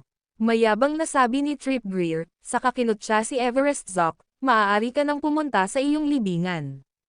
Ito ang magiging libingan mo. Pero huwag kang mag-alala, madalas akong bumisita sa iyo. Swoosh!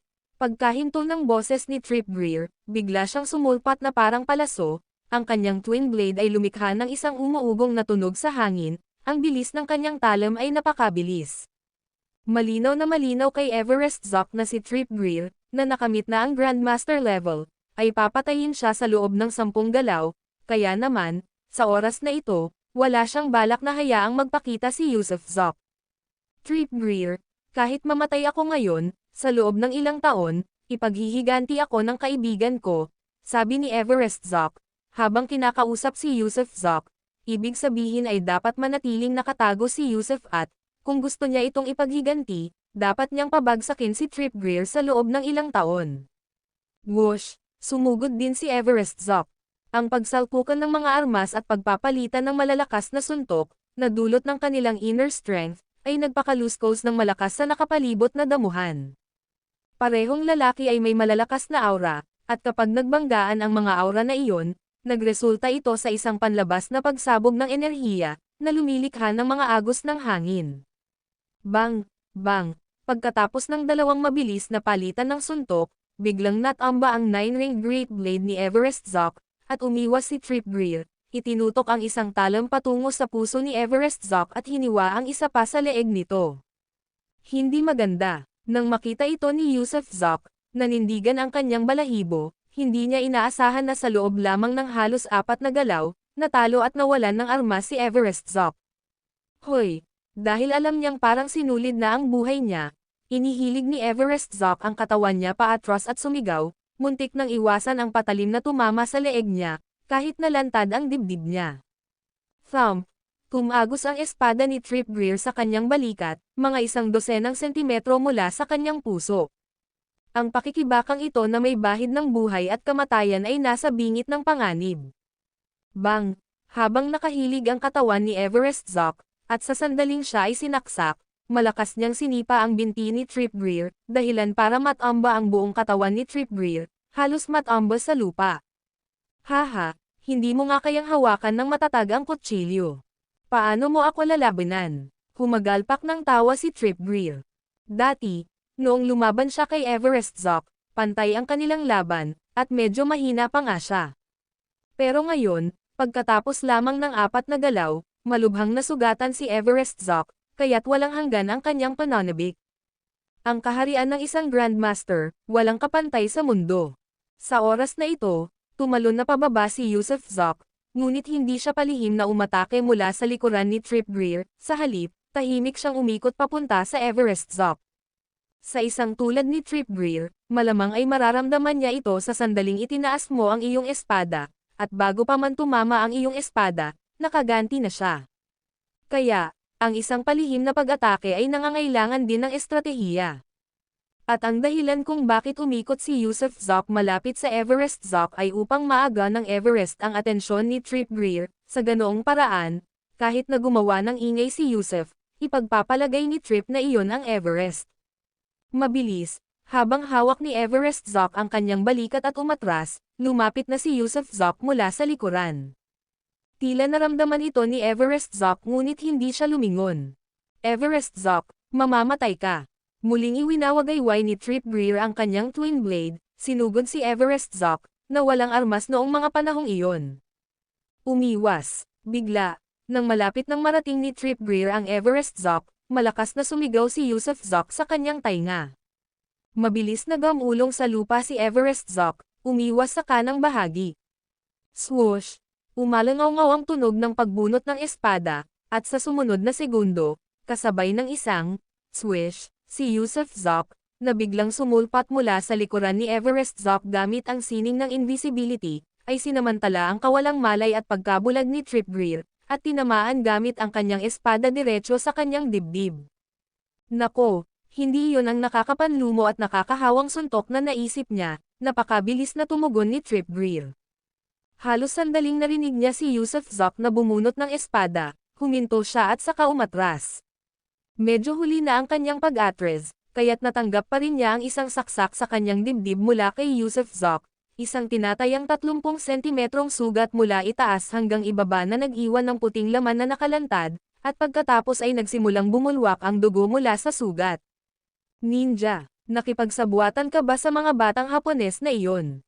Nabigla si Trip Greer dahil isang espada ang tumagos sa kanyang dibdib, ngunit hindi niya nakita ang tao mula simula hanggang katapusan. Tama, walang tao, pero tinamaan siya ng espada. Agad na ipinaalala sa kanya ng sitwasyong ito ang mga ninja mula sa Japan, na kayang magpakita at maglaho. At sa sandaling ito, nakatayo rin si Everest Zoc na nakanganga ng bahagya sa gulat. Sa katunayan, hindi niya inaasahan na si Yusuf Zoc ay may kakayahang maging hindi nakikita, na maging hindi nakikita kahit nagtatago. Whoosh! Pero sandali lang iyon. Biglang naramdaman ni Trip Greer ang banta ng talon ng espada mula sa kanyang kanan. Kasabay ng galit na ungol, inihampas at pinalo niya ang kanyang twin blade, at isang espada ang kusang lumipad patungo sa direksyon ng paparating na espada. Kumabog, tinamaan si Yusuf Zoc, masyadong mabilis ang reaksyon ni Trip Greer. Habang iwinawagayway niya ang kanyang espada, isang talon ang sumugod sa ere, parang lumilipad na kutsilyong tumutusok kay Yusuf Zoc. Kahit hindi siya nakikita, sinaksak pa rin siya ng flying knife sa braso. Layuan mo ang nanay mo. Galit na mura ni Yusuf Zoc. Masyadong masama ang Grandmaster realm na ito, kahit ang invisibility ay hindi mananaig. Haha, medyo hapon diba? Kung ganoon, anong klaseng ninjutsu ito? Hindi ka ba naging invisible? Tumawa ng malakas si Trip Greer, pakiramdam niya ay hindi na sila ganoon kay-tekot simula nang matamaan niya ang invisible person. Lalabanan kita hanggang kamatayan. Sa dilim, umalangaw-ngaw ang galit na boses ni Yusuf Zoc, kasunod ang punyal na itinutok ni Trip Greer sa kanyang braso na humahampas pababa patungo sa kanya na parang hinihiwa. Isang ngisi ang sumilay sa mga labi ni Trip Greer. Ang sitwasyon niya ngayon ay isa sa kanyang mga twin blades ang lumilipad papunta sa kanya ng walang dahilan, at dahil hindi nakikita ang tao, ibig sabihin ay nakatago ang mga ito at hawak ang kutsilyo, handang makipaglaban sa kanya. Nakakatakot ang maging hindi nakikita, pero ang maging di nakikita kung walang utak ay hindi, masasabi pang ang taong ito na kayang maging hindi nakikita ay isang tanga. Hindi ba niya alam kung gaano siya katawa-tawa, habang nakatutok sa kanya ang kutsilyo? Whoosh! Umatake ng mabagsik ang flying knife, at bahagyang ngumiti lang si Trip Greer, humakbang paarap na parang dragon at tigre, at pagkatapos ay mabilis na hiniwa pababa ang kutsilyo na nagmumula sa itaas habang hawak ang talam. Swish! Ang kanyang espada ay mabilis, kasing bilis ng kidlat. Gayunpaman, pagkatapos ng hiwa na ito, sandaling natulala siya dahil walang sinuman sa ilalim ng flying knife sa itaas ng kanyang ulo, hangin lamang ang kanyang nataman. Walang tao, paano nakakalipad ang kutsilyong ito, na nakapalibot sa itaas ng ulo ko? Tumangala si Trip Greer, likas na nakatitig sa lumulutang na kutsilyo sa itaas niya. Pero makalipas lamang ang 0.1 segundo, nanigas ang kanyang katawan, at pagkatapos ay sumigaw siya sa takot at hindi makapaniwala. Sword control technique, flying sword. Puff, sa kanyang hindi makapaniwalang takot, si Yusuf Zok, na umikot sa kanyang likuran, ay biglang sumugod gamit ang kanyang espada, pumasok sa likod ni Trip Greer at tumusok sa kanyang dibdib. Oo, iyan ang flying sword, mabilis, at tumatama. Habang nanunuya si Yusuf Zok, ang floating knife sa itaas ng ulo ni Trip Greer ay gumuhit ng bilog sa ere, pagkatapos ay naging isang guhit ng liwanag at, kasabay ng isang, pachik, ay sinaksak sa noo ni Trip Greer. Lumilipad na espada. Sa kanyang huling hininga, bulong pa rin ni Trip Greer sa kanyang sarili, dahil hindi niya kailanman maisip na may isang bagay na gaya ng lumilipad na espada na tunay na umiiral sa mundong ito. Ang video na ito ay edited by Urban Storytelling. Kabanata 229, gusto ko lang ng kalayaan. Grandmaster, puwet ko. Pumwesto si Yusuf Zok sa likuran ni Trip Greer, sinipa ang nakaluhod na si Greer pababa sa lupa, at kasabay nito, ang flying knife sa noo ni Greer ay tumalbog pataas at lumipad sa hangin, sinusundan ang mga bilog ng bilog. Natigilan at walang imak si Everest Zok sa sandaling iyon, habang blankong nakatitig sa flying knife na walang tigil na umiikot sa ere. Sa katunayan, kasing gulat niya si Trip Greer dahil ang isang kutsilyong lumilipad sa kalangitan ay ang maalamat na flying sword. Noong sinaunang panahon, may mga matataas na antas na dawista na kayang angkinan ang ulo ng isang tao mula sa 1,000 milya ang layo, na siyang ibig nilang sabihin sa flying sword. Kapag nailabas na ang flying sword, pupugutan nito ng ulo ang isang taong nasa layong 1,000 milya, isang tanda ng divine skills, ngunit syempre, isa rin itong alamat. At ang mga turo ng flying sword ay madalas na lumilitaw sa mga tekstong Taoista, kung saan ang daw ay umabot sa kalangitan, ay malalim at walang hanggan. Gayunpaman, maging noong sinauna o modernong panahon, ang mga tila mahiwagang at nangungunang pamamaraan ng Taoist ay limitado lamang sa mga alamat at sabi-sabi. Noong panahon ni Qin Shi Huang, may mga nagsasagawa ng Qi na mga Taoista na naghahangad ng immortalidad, at noong mga dinastiyang Ming at Qing, masasabing maraming emperador sa buong panahon ang sumamba sa mga immortal na ito sa lupa. Ngunit sa huli, sila man ay mga emperador o mga karaniwang tao, sino talaga ang nakasaksi sa mga immortal na ito sa lupa? Ang ilang talaan sa mga makasaysayang materyales ay kadalasang mga anekdota na puno ng chismis, at hindi lumilitaw ang mga ito sa mga formal na talaan ng kasaysayan. Kahit na gawin nila, kadalasan ay mga manloloko pa rin sila na nanloloko ng pagkain, inumin, at pera. Ngunit, ngayon, isang eksenang bumago sa pangunawa ni Everest Zok ang bumungad sa kanya, isang grandmaster, na hindi niya matalo kahit sa 4 na galaw, ay namatay sa ilalim ng flying sword. Hindi sa ilalim ng flying sword, kundi sa ilalim ng estratehiya ni Yusuf Zok. Nagkunwari si Yusuf Zok na gumagamit ng flying sword technique para linlangan si Trip Greer, na nagudyok kay Greer na mahulog sa panlilinlang, habang si Yusuf Zok ay gumalaw sa likuran ni Greer, at matagumpay na naglunsad ng isang nakamamatay na palihim na atake. Siyempre, natakot si Trip Greer nang makita ang flying sword, dahil kung hindi sana nagawa ni Yusuf Zok na palihim na lumapit ng ganoon kadali at matagumpay na manakit. Magagandang kutsilyo. Magaganda ang mga kutsilyo, kukunin ko na, pareho kayong matalas. Kinuha ni Yusuf Zok ang 2 maiikling kutsilyo at sinikap pang panasan ang dugo sa mga ito gamit ang damit ni Greer. Dahil napatay niya si Trip Greer, hindi nakaramdam si Yusuf Zok ng kahit kaunting pagkakasala, siya ay nasa sabik, dahil si Greer ay isang basura, at ang pagpatay sa gayong basura ay isang mabuting gawa.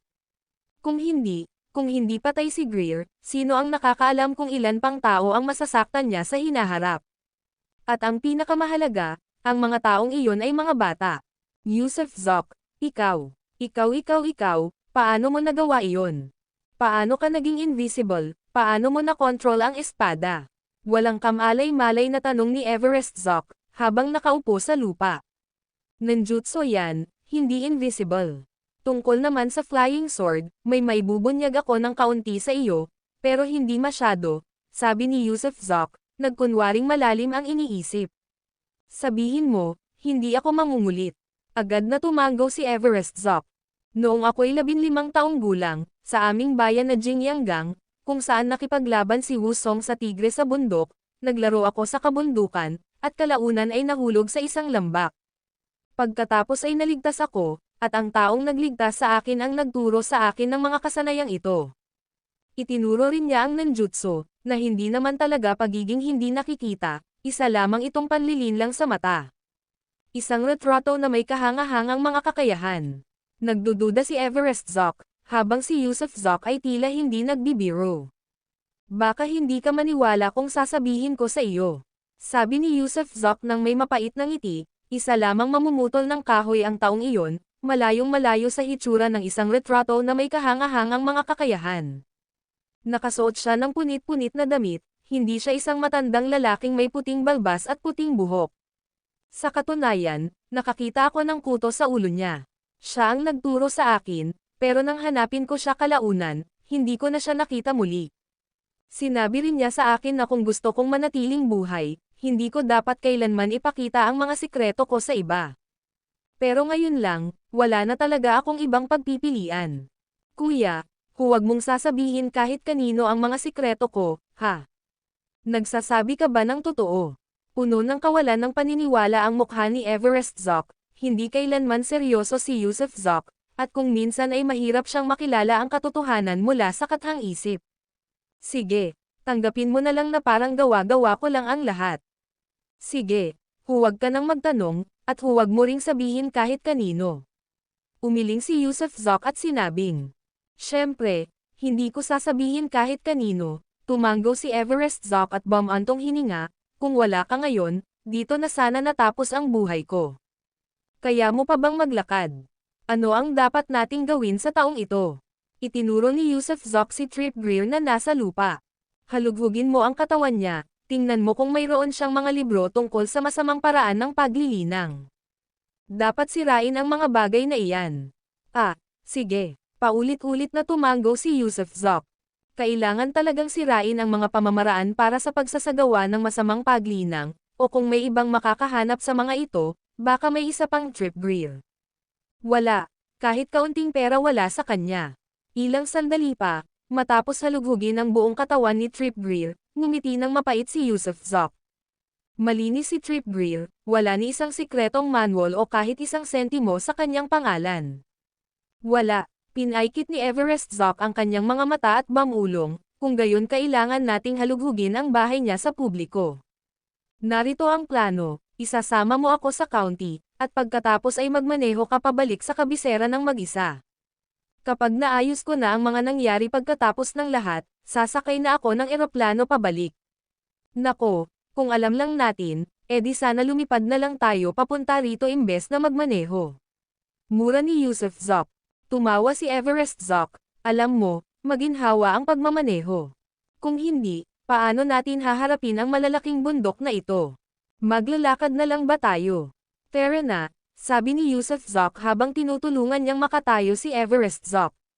Mas malala ang pinsala ni Everest kaysa sa sarili niyang pinsala, nasaksak siya sa braso, ngunit muntik nang matusok ang balikat ni Everest, na siyang nagpabasa sa buong dibdib niya ng dugo. Dali-daling bumaba ng bundok ang dalawa at mabilis na nagmaneho patungo sa lokal na bayan pagkatapos sumakay sa kotse. Siyempre, paminsan-minsan, sinusulyapan ni Everest Zoc si Yusuf Zoc na parang naging estranghero ito sa paningin niya. Hindi siya pinansin ni Yusuf Zoc, alam niyang nagtataka si Everest kung paano siya naging invisible at nakahawak ng flying sword. Di nagtagal, nakarating sila sa bayan ng kondado at nagpark ng direkta sa harap ng compound ng gobyerno. Hindi pumasok si Yusuf Zoc. Kung tungkol sa ginawa ng Everest pagpasok, kung paano niya kinontak ang mga tao, at kung paano niya pinakilos ang mga pulis, iyon ang kanyang ikinababahala. "Yusuf Zoc, salamat para sa araw na ito. Pagbalik ko, mag-usap tayo ng maayos." Binaligtad mo ang ilan sa mga matagal ko nang pinaniniwalaan. Akala ko dati ay bihira ang mga bihirang talento sa mundong ito, pero hindi ko inaasahan na ang aking nakababatang kapatid ay isang napakahusay na henyo. Bulag ako noon. Hindi na kita kakausapin. Pagbalik ko, hahanap ako ng mga babae, wala akong oras para mag-alala tungkol sa iyo. Nakangiting sabi ni Yusuf Zoc. Hey, pag-usapan natin ang kinabukasan mo. Sabi ni Everest Zoc na may misteryosong ngiti. Mabuti naman, kung patuloy kang magsasalita ng ganyan, papalitan ko na ang numero ng telepono ko. Huwag mo akong pag-usapan tungkol sa iyong kinabukasan, o tungkol sa pag-agaw sa iyong posisyon, o pagsali sa isang departamento ng gobyerno. Hindi ako interesado. Kung gagawin mo talaga yan, hindi tayo pwedeng maging magkaibigan. Bakit? Pagdating ng panahon, marami kang makukuhang pribilehiyo at benepisyo. Nalilitong sabi ni Everest Zoc. Mga pribilehiyo, benepisyo, o kahit ano paman, hindi ako interesado. Gusto ko lang mamuhay ng mapayapa, kumita ng pera kung kailan ko kailangan, makipag-date sa mga babae kung kailan ko gusto. Mahal ko ang kalayaan, walang mga paghihigpit. Kung susubukan mo akong gapyusan, magpaalam na lang tayo. Sige, itigil na natin ang usapan na ito. Pagbalik ko, hahanapin kita at ihahatid kita sa labas para kumain. Kumusta na yan? Sabi ni Everest Zoc, na parang napapayag na. Mas katulad lang iyon. Mag-ingat ka, aalis na ako, tumanggaw si Yusuf Zoc at bumilis na umalis habang pinipindot ang pedal ng gasolina. Ang video na ito ay edited by Urban Storytelling. Kabanata 230, Misteryosong Tao. Natusok ang braso ni Yusuf Zoc ng kutsilyong iyon, ngunit sa kabutihang palad, hindi ito tumama sa buto, dumampi ito sa gilid ng buto. Iyon ay dahil mabilis siyang gumanti at umiwas. Kung hindi siya nakaiwas, malamang hindi sana sa braso niya tinamaan ng kutsilyo, kundi sa dibdib niya.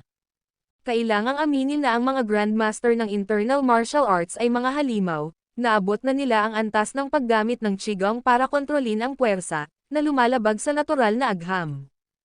Kunin natin si Trip Greer, halimbawa, na kayang tumalon ng ilang metro ang taas at pagkatapos ay tumayo sa mga sanga ng puno nang hindi nahuhulog. Ang ganitong uri ng kasanayan, ang pagsuwi sa mga batas ng pisika, ay isang bagay na iilang tao lamang ang makakamit. Gayunpaman, kahit gaano pa kaunlad sa martial arts ang isang tao, mahina pa rin sila sa mga kutsilyo sa kusina. Hindi gumagamit ng internal martial arts si Yusuf Zoc, at hindi pa niya lubos na natutuhan ang external martial arts, pero nagawa pa rin niyang patayin ang tinaguriang Qigong Master gamit ang sarili niyang kakayahan at talino sa pag-angkop sa sitwasyon. Siyempre, nakakatakot isipin muli ang mga nangyari pagkatapos. Habang nagmamaneho buong gabi, nakarating si Yusuf sa Zoc family domain kung saan siya bumili ng mga medicinal patches, mga anti-inflammatory drugs, Yunnan Bayaw, at mga katulad nito sa isang nighttime pharmacy. Pagkatapos, naghanap siya ng medyo disenteng hotel, at nag-book ng kwarto. Dahil nakapatay na naman siya ng tao, tiyak na kinailangan niyang maligo, at kinailangan din niyang bendahan ang kanyang mga sugat. Bukod pa riyan, naramdaman niyang kailangan niya talaga ng tulog, kung hindi, kung balang araw ay bigla siyang mamatay dahil sa sobrang pagod, hindi iyon sapat. Hindi naman siguro maganda ang hindi pagtulog, di ba? Ang pagtulog ay nagbibigay daan sa utak na ganap na magpahinga at mabawi ang lakas, sa pamamagitan lamang ng sapat na tulog maaaring mapuno ng enerhiya ang isang tao. At ang mga taong hindi nakatulog ng matagal ay malamang na nasa mataas na panganib ng biglaang pagkamatay. Makatulog man siya o hindi, napagdesisyonan ni Yusuf na kailangan na niyang matulog. Kailangan niyang matulog. Pagkatapos maligo at pinatay ang dalawa niyang telepono, humiga si Yusuf sa kama para matulog, walang pakialam kung kaya niya o hindi, pinilit na lang niya ang sarili na matulog. Sa isang tulala, marahil sa tunay na pagod, di nagtagal ay nakatulog na siya. Mahimbing siyang nakatulog hanggang sa magising kinabukasan ng hapon bandang 4:00 dahil sa mga ingay sa pasilyo, dalawang binata, isang lalaki at isang babae, ang tila nag-ayos ng kanilang pagsasama, hindi magkasundo sa isang punto, at nagsimulang magtalo. Nang makita ang oras, napagpasyahan ni Yusuf na dahil nagising na siya, mas mabuting umuwi na lang siya ngayong gabi. Gayunpaman, Habang naghuhugas siya ng mukha, nag-iimpake ng kanyang mga gamit, at pababa sa lobby, isang lalaking nasa katanghaliang gulang ang tumayo. Ang lalaking nasa katanghaliang gulang na ito ay nagbigay kay Yusef ng kakaiba at mapanganib na pakiramdam dahil nakasuot siya ng Jongshan suit ngunit tila isang magsasaka na nakasuot nito. Mapakutis man o ugali niya, tila napaka-ordinaryo niya, kaya naman mukhang hindi bagay sa kanya ang Jongshan suit. Siyempre, hindi ito ang mga pangunahing dahilan kung bakit nakaramdam ng panganib si Yusef. Ito ay dahil ang lalaking nasa katanghaliang gulang na nakasuot ng Jongshan suit ay mayroong partikular na makapangyarihang aura, na may tsigang sa loob niya, katulad ng kay Trip Greer. Tulad ni Trip Greer, isa rin siyang Grandmaster level na practitioner ng internal martial arts. Nang pababa si Yusef at tumayo ang lalaki, lumapit sa kanya ng nakangiti, huminto si Yusef sa paglalakad. Nang harapin ng harapan ang isang kalaban na nasa antas ng Grandmaster, walang nakitang pag-asa si Yusef na manalo, kaya nanigas ang buong katawan niya. Bukod dito, malinaw na ang lalaking ito ay nakaupo rito at naghihintay sa kanya, ngunit bakit siya hinihintay? Wala siyang kakilala sa Zoc family domain. Kumusta? Ako si Neil Trujillo, sabi ng lalaki, huminto 3 metro ang layo kay Yusef, nang hindi na lumalapit pa. Anong ibig mong sabihin? Hinahanap mo ba ako? Kumunat ang noo ni Yusef. Narito ang bagay na iyon, nakangiting sabi ni Neil Trujillo. Sabi ng lolo ko, hindi bagay sa iyo ang dragon pattern sword at ang twin blade sa kotse mo, kaya kinuha niya ang mga iyon. Gayunpaman, iniwan niya sa iyo ang isang espada, at maaari mo itong gamitin ayon sa gusto mo. Patawarin mo po ang anumang pagkakasala o kaguluhang dulot nito, Palam. Pagkasabi nito, tumalikod si Neil Trujillo at naglakad palayo. Sa sandaling ito, walang tigil ang pagbilis ng tibok ng puso ni Yusef. Ano ang ibig sabihin ni Neil Trujillo? Lolo niya. Siguro nasa mga 70 o 80 na ang lolo niya, di ba? Whoosh! Hinabol siya ni Yusef Zoc, gustong magtanong at linawin kung ano nga ba ang nangyayari. Hoy! Hoy! Hoy! Hindi ka pwedeng umalis, hindi pa nababayaran ang bayarin, sigaw ng Kaera sa bar kay Yusef Zoc. Hindi siya pinansin ni Yusef Zoc, binilisan ang lakad, at lumabas sa pangunahing pinto, agad na laming-galinga sa paligid. Gayunpaman, wala si Neil Trujillo, hindi sa loob ng 45 metro, o sa layong lampas pa. Maraming sasakyan sa labas, at medyo marami-rami ring naglalakad sa kalsada, pero nawala na si Neil Trujillo.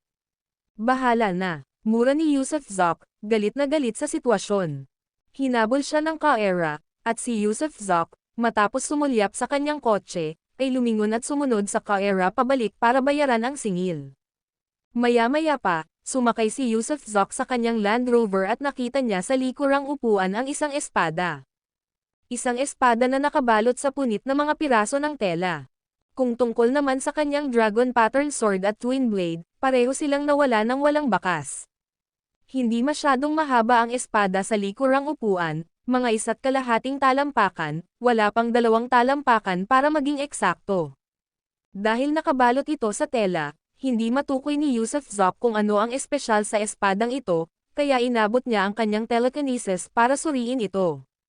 Dagok, dagok-dagok dego, isang nakakagulat na pangyayari ang naganap na muntik nang mapatalon si Yusef Zoc. Sa sandaling dumampi ang kanyang telekinesis sa tela, kusang tumalon ang espada, umugang ng malakas, at ang punit-punit na tela ay tila ba mababasag anumang oras. Agad na binawi ni Yusef Zoc ang kanyang telekinesis at inabot ang kanyang kamay para kunin ang espada. Napakagaan naman. Pagkahawak pa lang niya nito, nagulat si Yusef Zoc dahil parang wala namang bigat ang espada, tila ilang onsa lang, at halos hindi ito mahahalata sa kamay niya. Kasabay nito, sinimulan niyang tanggalin ang punit na tela, dahan-dahan itong iniikot. Isang maikling espada na may nagyayelong asul na kulay, na naglalabas ng nakakakilabot na aura, at ilang sandali pa ay lumitaw sa kanyang paningin ang kanyang braso na kasing haba. Hindi ang haba ng isang braso ang karaniwang haba para sa isang espada, ngunit hawak ang tila walang bigat na talam na ito na naglalabas din ng malamig na hangin, alam ni Yusef Zoc na hindi ito pangkaraniwan. Tiningnan ito ni Yusef Zoc ng ilang sandali, pagkatapos ay inabot niya ito para hawakan. Woo! Pagkadampi pa lang ng kamay niya sa talam, isang napakalamig na lamig ang dumampi sa kanya dahilan para agad niyang binawi ang kamay niya. Bakit ang lamig? Napalunok si Yusuf Zok, pinag-iisipan ang temperatura ng espada, na mas malamig pa sa yelo, at iniisip kung magagamit pa nga ba ito sa pagyayelo ng mineral water. Maingat na ibinalot ni Yusuf Zok ang punit na tela pabalik dito, at kasabay nito, nawala rin ang lamig na nararamdaman. Neil Trujillo. At ang lolo niya. Ano ang ibig sabihin nito? Maaari kayang malapit lang sila kagabi noong pinatay ko si Trip Greer. Nakita ba nila ako? O may iba pang dahilan? Ano ang layunin nila sa pagbibigay sa akin ng treasure sword na ito? Matagal na nag-isip si Yusuf Zok ngunit hindi niya maintindihan kung saan nakasalalay ang problema. Gayunpaman, malinaw na alam ng kabilang panig ang tungkol sa kanyang mga kasanayan, kung hindi sana nila sinabing hindi bagay sa kanya ang dragon pattern sword at ang dalawang talam. Nako, ako pa rin ang nabubunyag sa huli. Frustrated na hinampas ni Yusuf Zok ang manibela. Bagamat tila walang kinikimkim na mali siya ang kabilang panig, pagdating sa mga hindi kilalang individual, lalo na ang mga mailap at ekspertong uri, likas na ayaw makipag-ugnayan ni Yusuf Zok sa kanila. Ang gusto lang niya ay kumita ng pera, makipag-romansa sa mga babae, pag-usapan ang pag-ibig, at kumita ng katamtamang kita. Ring, ring, ring, maya-maya lang, tumunog ang telepono ni Yusuf Zok, at nang tignan niya, nakita niyang numero iyon ni Everest Zok. Casual na sagot ni Yusuf Zok. Kuya, sa wakas nabuksan mo na ang telepono mo. May kailangan akong pag-usapan sa iyo, bulong ni Everest Zok. Kagabi, nang magdala ako ng mga tao sa bahay ni Trip Greer, nakakita kami ng problema sa bahay ng pamilyang Greer, 4 na tao ang pinatay, lahat sila ay mula sa bilog ng mga eksperto ng pamilyang Greer, at hindi namin mahanap ang sikretong manual ng evil cultivation method na isinagawa ni Trip Greer.